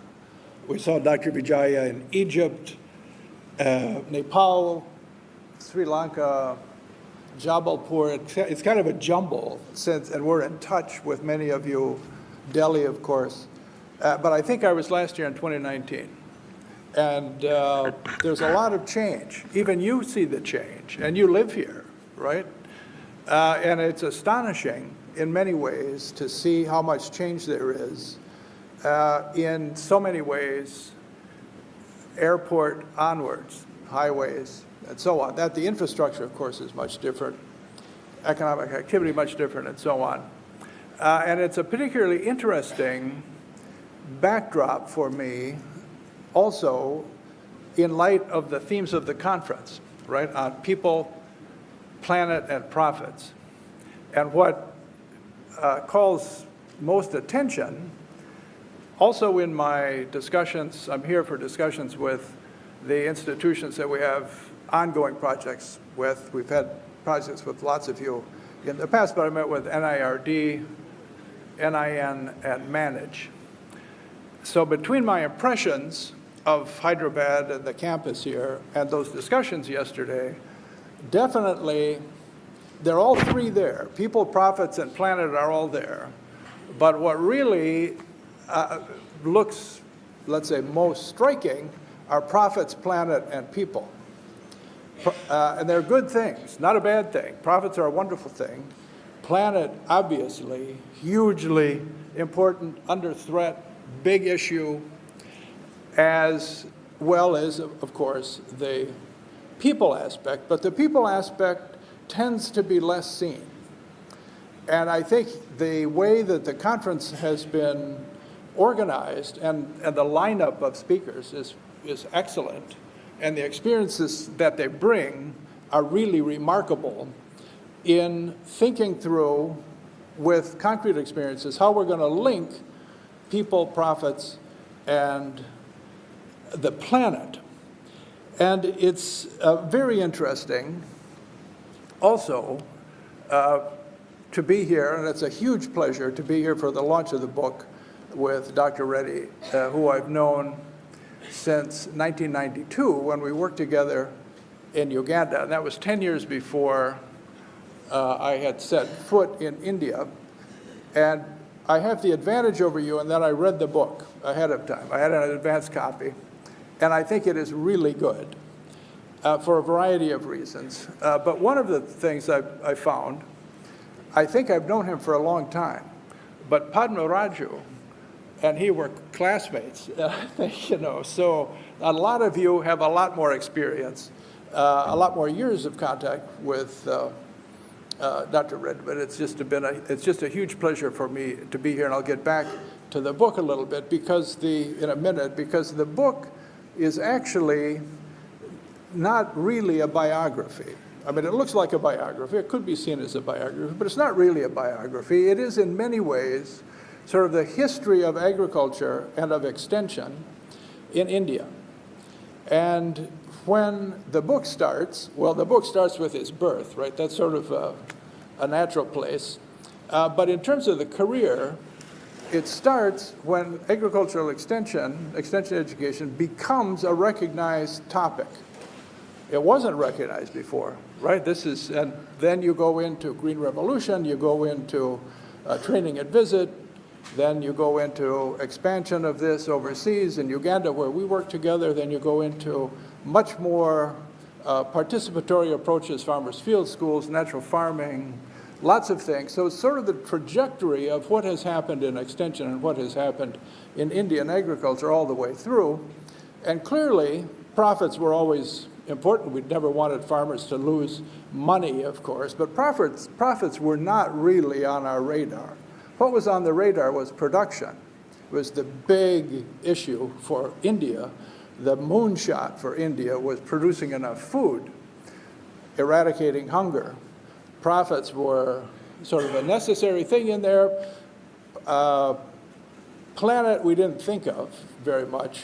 I had a colleague at one point who really considered soil as only the support for the plant. Everything else can be corrected. You know, he was wrong. And we know that now. So it's a long trajectory, not that long, actually. It's a remarkably short period of how we have changed and gone through that.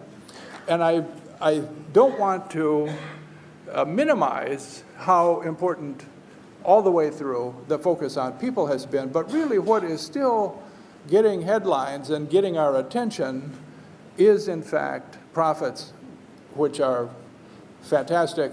A lot of the discussion yesterday at Manage was all about the startup competition and stuff. I know it's a fantastic thing. Innovation, private sector, innovators, money for startups, this kind of thing. Fantastic. Lots of applications I hope we can bring in.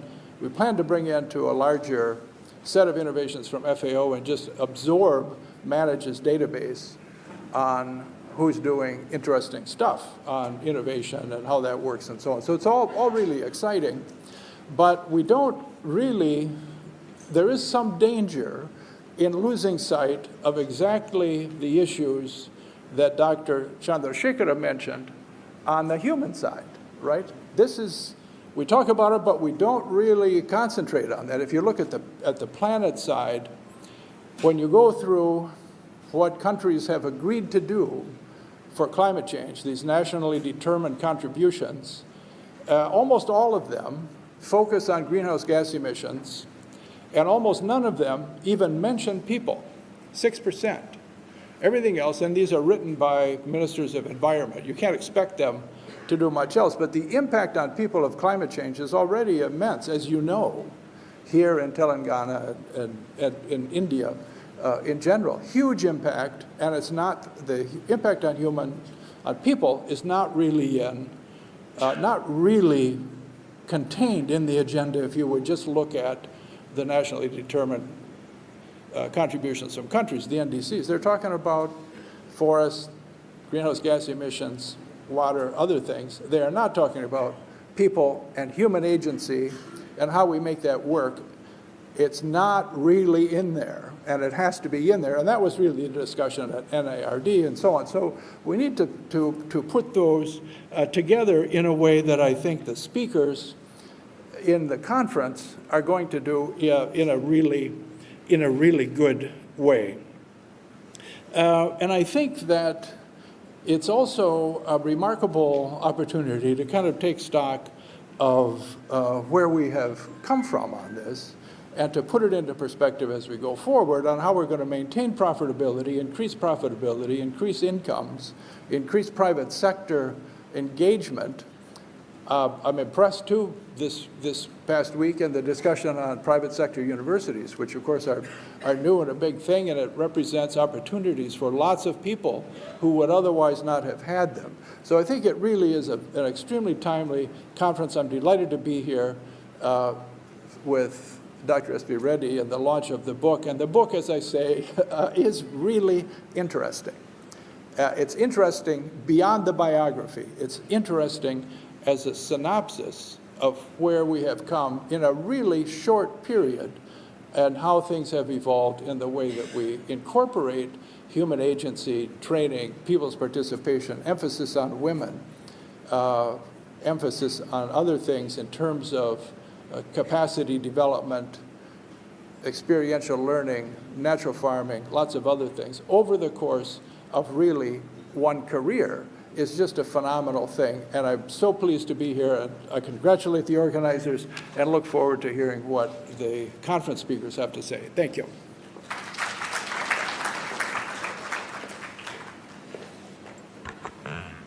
Thank you so much, Dr. Gustafsson. Now we'll hear the presidential address, which is from Mr. Vijay Mahajan, who is a CEO, Rajiv Gandhi Foundation, New Delhi, and founder of Basic Social Enterprise Group. As we mentioned that he's unable to join us for this session, but we thank Professor Somnath Ghosh to be here and sharing presidential address on, from Mr. Vijay Mahajan. Mr. Ghosh.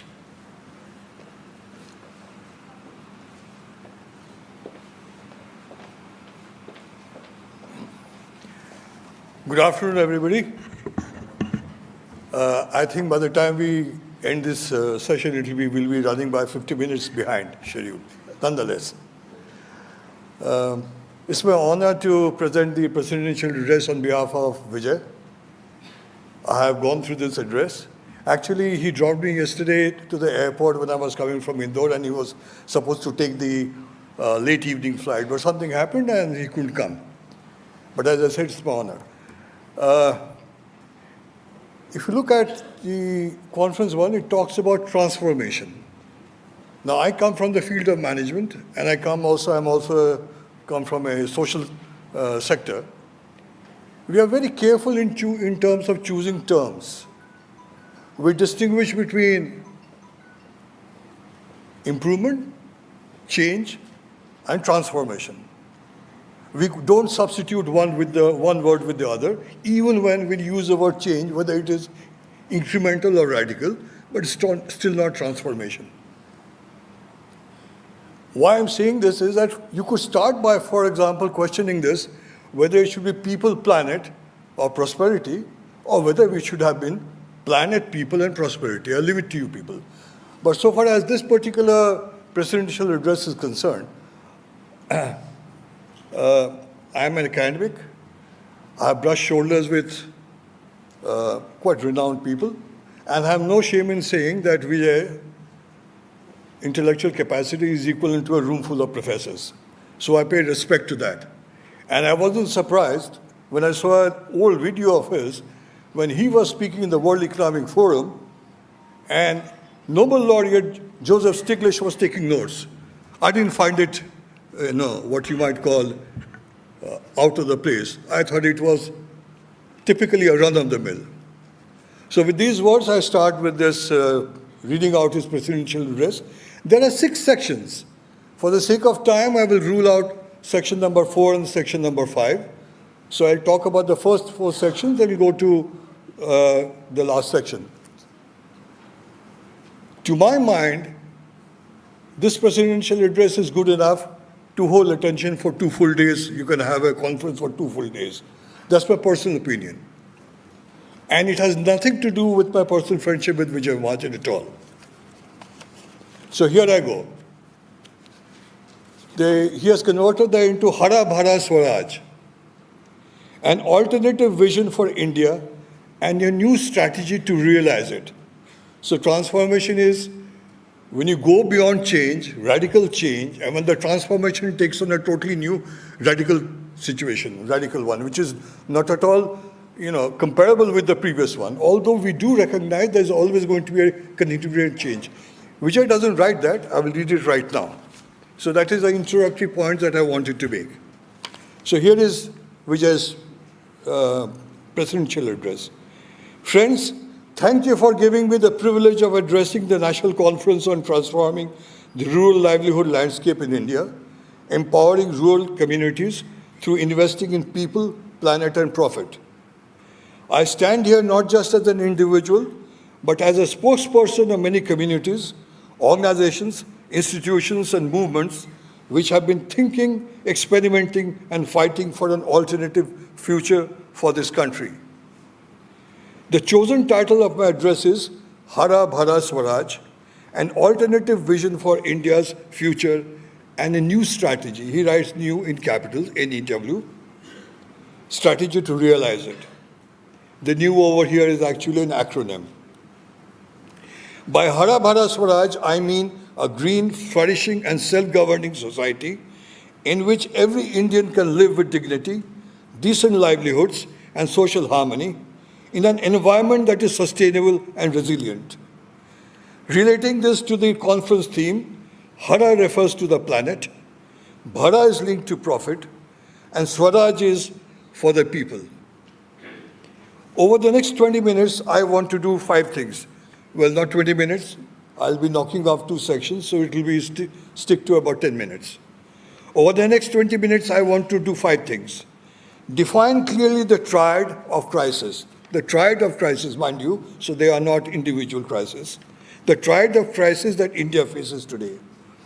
These cut across rural and urban India. Indeed, I want to remind the organizers of this conference that the rural-urban analytical divide is out of sync with reality. Since so many rural people work for a large part of the year in urban India, and so much of urban India draws its resources and labor from rural India. Second, show how current policies and visions are inadequate to address this triad. The fixation with GDP growth, with catching up with the global north at any cost, human and environmental, needs to be not just questioned, but resisted, though in positive ways. Third, present an alternative vision, Hara Bhara Swaraj, environmentally sustainable, inclusive in prosperity, and self-governing at all levels, from the self to the nation. A new strategy, here the word new stands for an acronym, as well as the English term new, outlines concrete pathways that can move us towards Hara Bhara Swaraj, where N stands for nature regeneration, E for enabling human, social, and institutional development, and W is for wealth. He spells wealth as W-E-L-L, wealth, and then hyphen, and then T-H. Wealth creation based on SEER. Here the SEER is not the great person, which could be, but SEER stands for socially, ethically, and environmentally responsible entrepreneurship. Fifth, recognizing that no change can happen without investment, we look at the requirement of funds and where these could come from, identifying many sources beyond the government's budget, private corporate investments, CSR and philanthropic funding, community investments, and most importantly, individual investments by entrepreneurs, mobilizing funds from own savings, family and friends. Add to this a new form of finance that is beginning to be available, carbon credit-based climate finance. If we add up all these sources of funds, we find that the dependence on government funding falls from 100% to below 20%. And the government even earns that back through higher taxes and lower expenditure on negative impacts of current economic model.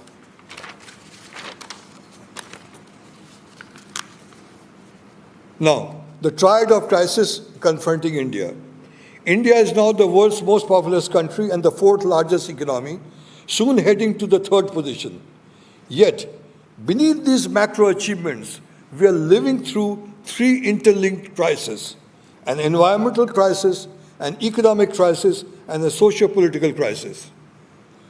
1.1, environmental degradation, pollution, and climate change. Let me start with the environment, because everything else depends on it. Before we double our GDP, we must simply perish in heat waves, flash floods, glacial lake outbursts, floods, or pandemics. We can summarize the environmental crisis using the Hindi words Jal, Jangal, Zameen, Jiv Jantu, and Jalvayu, which is water, forest, land, soil, other living species, and climate air. Jal, water. India supports about 16% of the world's population with only 4% of global freshwater resources. 13 of our 20 major river basins are already water scarce. A recent census found over 25 lakh water bodies, ponds, tanks, lakes, and reservoirs, and about 20 lakh of them need full rejuvenation. Groundwater is being mined faster than it is recharged. About 25% of the blocks in the country are either overexploited, critical, semi-critical. Glaciers are melting all over the Himalayas, causing disasters. Jungle, forests. Our total forest and tree cover is about 20% of geographical area, well below the 33% environmental benchmark. Tropical wet evergreen forests, our richest ecosystem, have shrunk from about 8% of forest area in 1987 to 2.6 in 2023. Third, Zameen, land and soil. 30% of India's land, which is about hectares, is affected by land degradation or desertification. Much of our 82.6 million hectares of irrigated land is suffering from excessive irrigation and chemical fertilizer overuse, leading to declining carbon, organic carbon, and poor soil biology. Next, Jiv Jantu, which is other living beings, which we interpret broadly to not only cover all flora and fauna, but also microbes, fungi, and other forms of life, which together constitute our biodiverse ecosystems. They are greatly under threat of degradation. Jalvayu, climate and air. India is already the world's third largest emitter of greenhouse gases. Climate projections suggest a temperature rise of 0.7 to 1.1 degrees Celsius by 2040 over the 1980s, and more with erratic rainfall, fewer rainy days in much of western and central India, more intense rainfall events elsewhere. Even a half-degree rise in winter temperature can reduce wheat yields. Climate shocks are already depressing farmers' incomes and threatening food security. The consequence is visible around us: choking air in our cities, frequent extreme weather, water crisis in both villages and metros, and heightened risks from vector-borne diseases and respiratory ailments. If we do not address this, no amount of GDP growth will save us. Next, economic dualism, jobless growth, and deep inequalities. The second crisis is economic. On paper, India has been among the fastest growing large economies, but this growth is deeply dualistic. A small island of prosperity floating in an ocean of precarity. First, unemployment, especially among the youth and the educated, is very high. In recent years, youth unemployment has hovered around high teens, not teenagers, high teens, with young women and urban youth bearing an even higher burden. One estimate suggests India has around 5.5 crore unemployed today, with another 5 to 6 crore likely to enter the labor force by the end of this decade. If we do nothing, we are looking at over 10 crore unemployed by 2030. To avoid that, we must generate about 10 crore jobs by then. Next. But unemployment is only half the story. The bigger problem is that for a vast number of workers who have no regular employment, average daily, now listen to this carefully please, average daily wages were around rupees 403 in mid-2023, and Vijay Kaur's government figures, by the way, as per data from the Government of India's Periodic Labour Force Survey, 2023-24. Manrega, recently renamed G Ramji, wages have been even lower. Thus, casual workers earned 9,460 rupees per month on an average. Government data. Monthly earnings for the self-employed workers were in the range of rupees 14,608 per month. I repeat, 14,608 rupees per month. And for regular salaried workers earned 22,128 per month on an average. Given that Indian households had about 3 non-earning dependents for every 2 workers, these earnings were barely enough to sustain a dignified life. This showed up in the fact that the average household consumption expenditure per month was rupees 13,567 as per PLFS data of 2023-24. As a result, inequality has reached staggering levels. Recent research suggests that top 1% now takes 22% of national income and owns about 40% of the wealth, making India one of the most unequal societies on earth.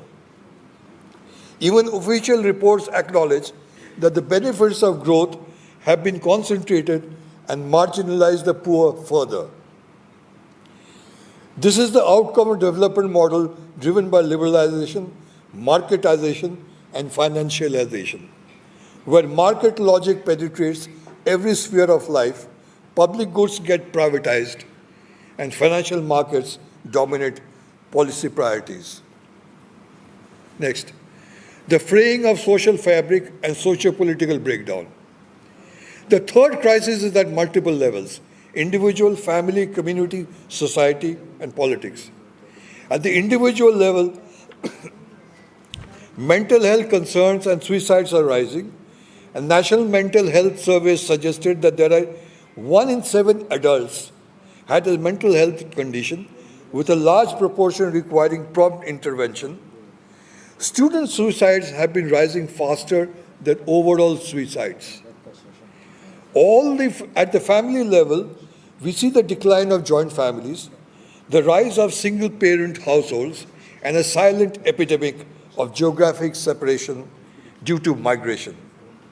Millions of workers migrate for survival, leaving behind children, elders, and spouses to manage alone with only remittances for support. At the community level and social level, identity-based polarization has intensified. The syncretic Ganga-Jamuni Tehzeeb in places like Uttar Pradesh is being replaced by aggressive communalism. Conflicts along religious, ethnic, and linguistic lines, whether in Manipur or over language imposition, have fractured trust. In politics, universal franchise, a great gift of the Constitution, has led to an electoral arithmetic where it is tempting to conduct vote banks by sharpening caste, religious, and other identity divisions. Then he quotes Dr. Ambedkar. Dr. Ambedkar had warned that a society divided by thousands of castes could not yet call itself a nation. His warnings ring painfully true today. These 3 crises, environmental, economic, socio-political, are not separate. They reinforce each other. Ecological collapse undermines livelihoods, which fuels migration and unemployment, which in turn deepens social conflict and mental distress. Addressing them piecemeal will not work. Next, the second section of his presentation. Why current visions and policies are not enough. Mind you, I'll repeat again. Why current visions and policies are not enough. The government's vision of 2047 aims to make India a developed nation by a centenary of independence with a $30 trillion economy and per capita income of $18,000 to $20,000. The union budget talks of Sabka Saath, Sabka Vikas, Sabka Vishwas, Sabka Prayas, and of green growth, youth power, digital economy, and world-class infrastructure. There is much here that sounds progressive, but there are three fundamental problems. First, growth first, distribution later. First, the entire imagination is growth first, distribution later.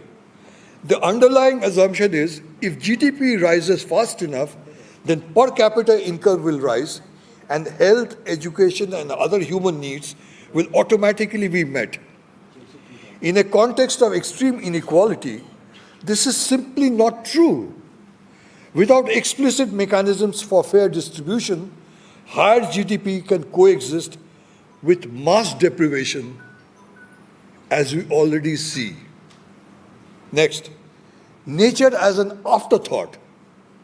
Second, the environment appears in these visions as a constraint to manage. Not as a foundation of life and livelihood. We talk of net zero by 2070, incremental renewable energy targets, but the budget allocation is still another story altogether. Defense takes around 13% of union budget expenditure, road and rail another 11%, health and education together only about 4.4%. And there is no dedicated funding for large-scale nature regeneration. Next, lip service to social cohesion and political participation.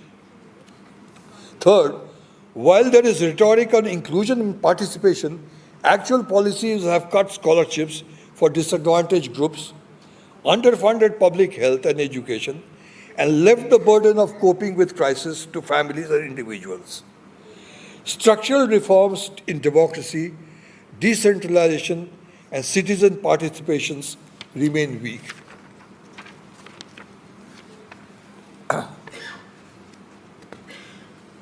The new strategy, the new, all in capitals, has an acronym. The current policy puts GDP growth at the top, then worries about human development, and finally throws in some environmental safeguards. I am proposing we reverse this hierarchy. We need a coherent, integrated strategy that simultaneously addresses the environmental, economic, and social crisis on a national scale. That is what I am calling a new strategy. It has three pillars. N for nature regeneration, for environmental sustainability and productivity. E stands for enabling human, social, and institutional development. And W stands for wealth, well-th, wealth creation through fair and responsible enterprises. And nature regeneration. Don't look at me. It won't help. I'll be cutting out two of his sections. Well, we could have stuck to time, and this shouldn't have happened then. And nature regeneration. Jal, Jangal, Zameen, Jiv, Jantu, Jalvayu. Instead of treating nature as a stock of resources, we must treat it as mother, the source of our very existence. That means large-scale investment in regenerating. Jal, rejuvenating rivers, tanks, lakes, ponds, check dams, and recharge structures so that surface and groundwater systems recover. One estimate suggests the need to regenerate about 20 lakh degraded water bodies and treating proximate catchments. Jungle, regenerating degraded forests and community lands through participatory forestry, agroforestry, and grassland restoration, with long-term gains in timber, NTPs, fodder, water security, climate mitigation. Zameen, restoring soil health on over 80 million hectares of intensively cultivated land by increasing organic matter, improving soil microbe and micronutrients. Jiv Jantu, conserving biodiversity because of the social system, ecosystem improvements suggested under Jal, Jangal and Zameen. Jalvayu, tackling climate change and air pollution through decentralized renewable energy, energy efficiency, reforestation, urban greening, and low-carbon transport. The additional climate-focused investment, including green enterprises, may be of order of 20 lakh crore over 5 years, but they generate new jobs and green GDP. If we add all these up, the total investment in nature generation and response to climate change comes to 30 lakh crores over 5 years, about 2 to 3% of GDP per year.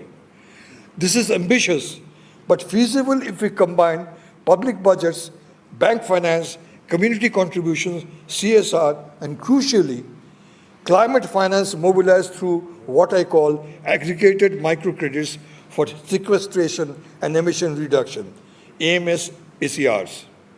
The payoffs of investments in nature regeneration climate response is huge.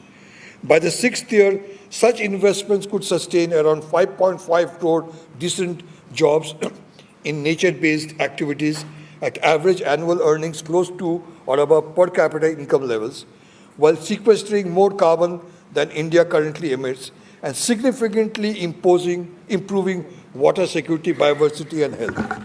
Now, I will skip off, some of it, enabling human and all that, because time is running out. And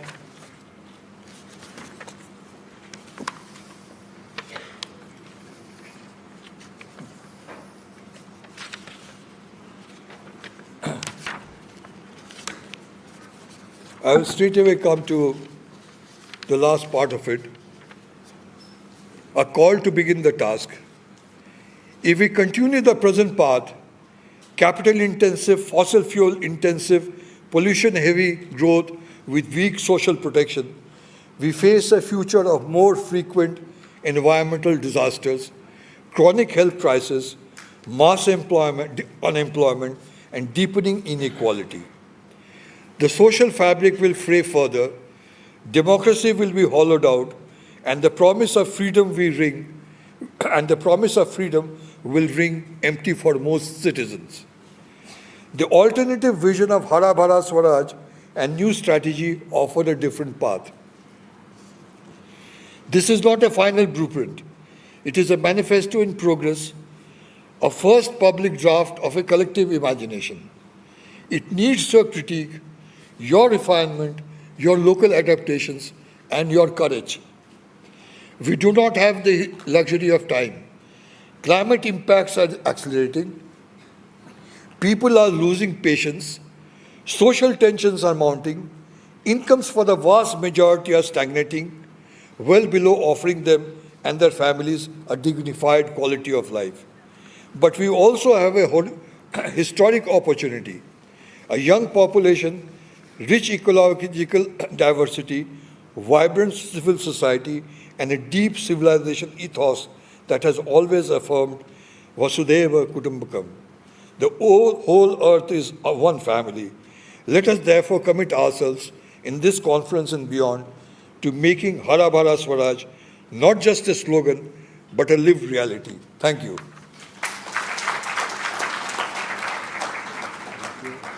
We will circulate that paper. With the permission of the chair, I would like to say that this is a very illustrative paper containing all the facts. We will try to circulate to all of you, so for your information. Thank you so much, sir. As what we talk is really important and time is really less to represent all those things, but I'm very sure over the 2 days in the sessions we would cover many of those aspects. With the presidential address, we are almost close to the session, and now we thank each of our esteemed dignitaries here for sharing your valuable time with us and giving such a wonderful insights. And with this, we would like to felicitate each one of you, and for that I request Professor S.V. Reddy and Dr. Rajendra Singh Gautam to kindly do the honor, felicitating each of our esteemed guests.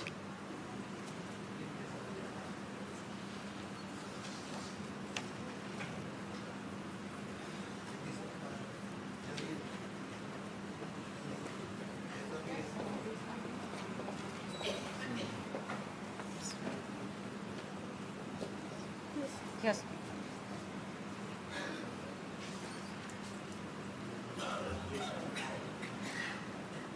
We'll kindly request you to please come ahead as we move.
Thank you so much.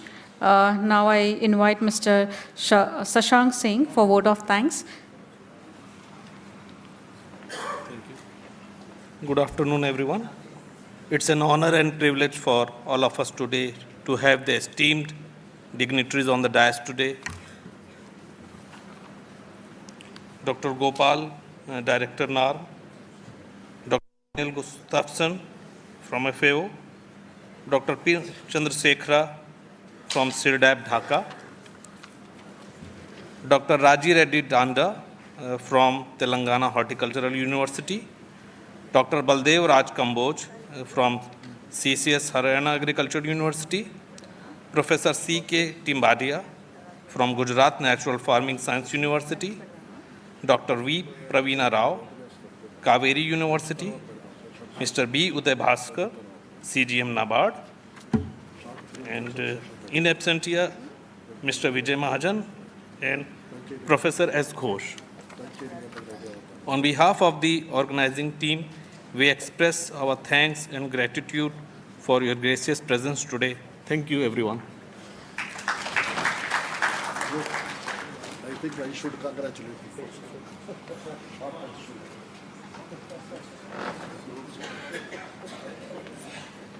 Thank you so much, and I also request all the dignitaries to kindly come ahead. We'll have one group photo with all of you, and for the participants, we request that we want a group photo with all of you too. So outside of the auditorium, we have arranged for the photo session, and along with that, we'll have a very short tea break. We are extremely sorry about that, a 15 minutes tea break, and then returning back for the next session.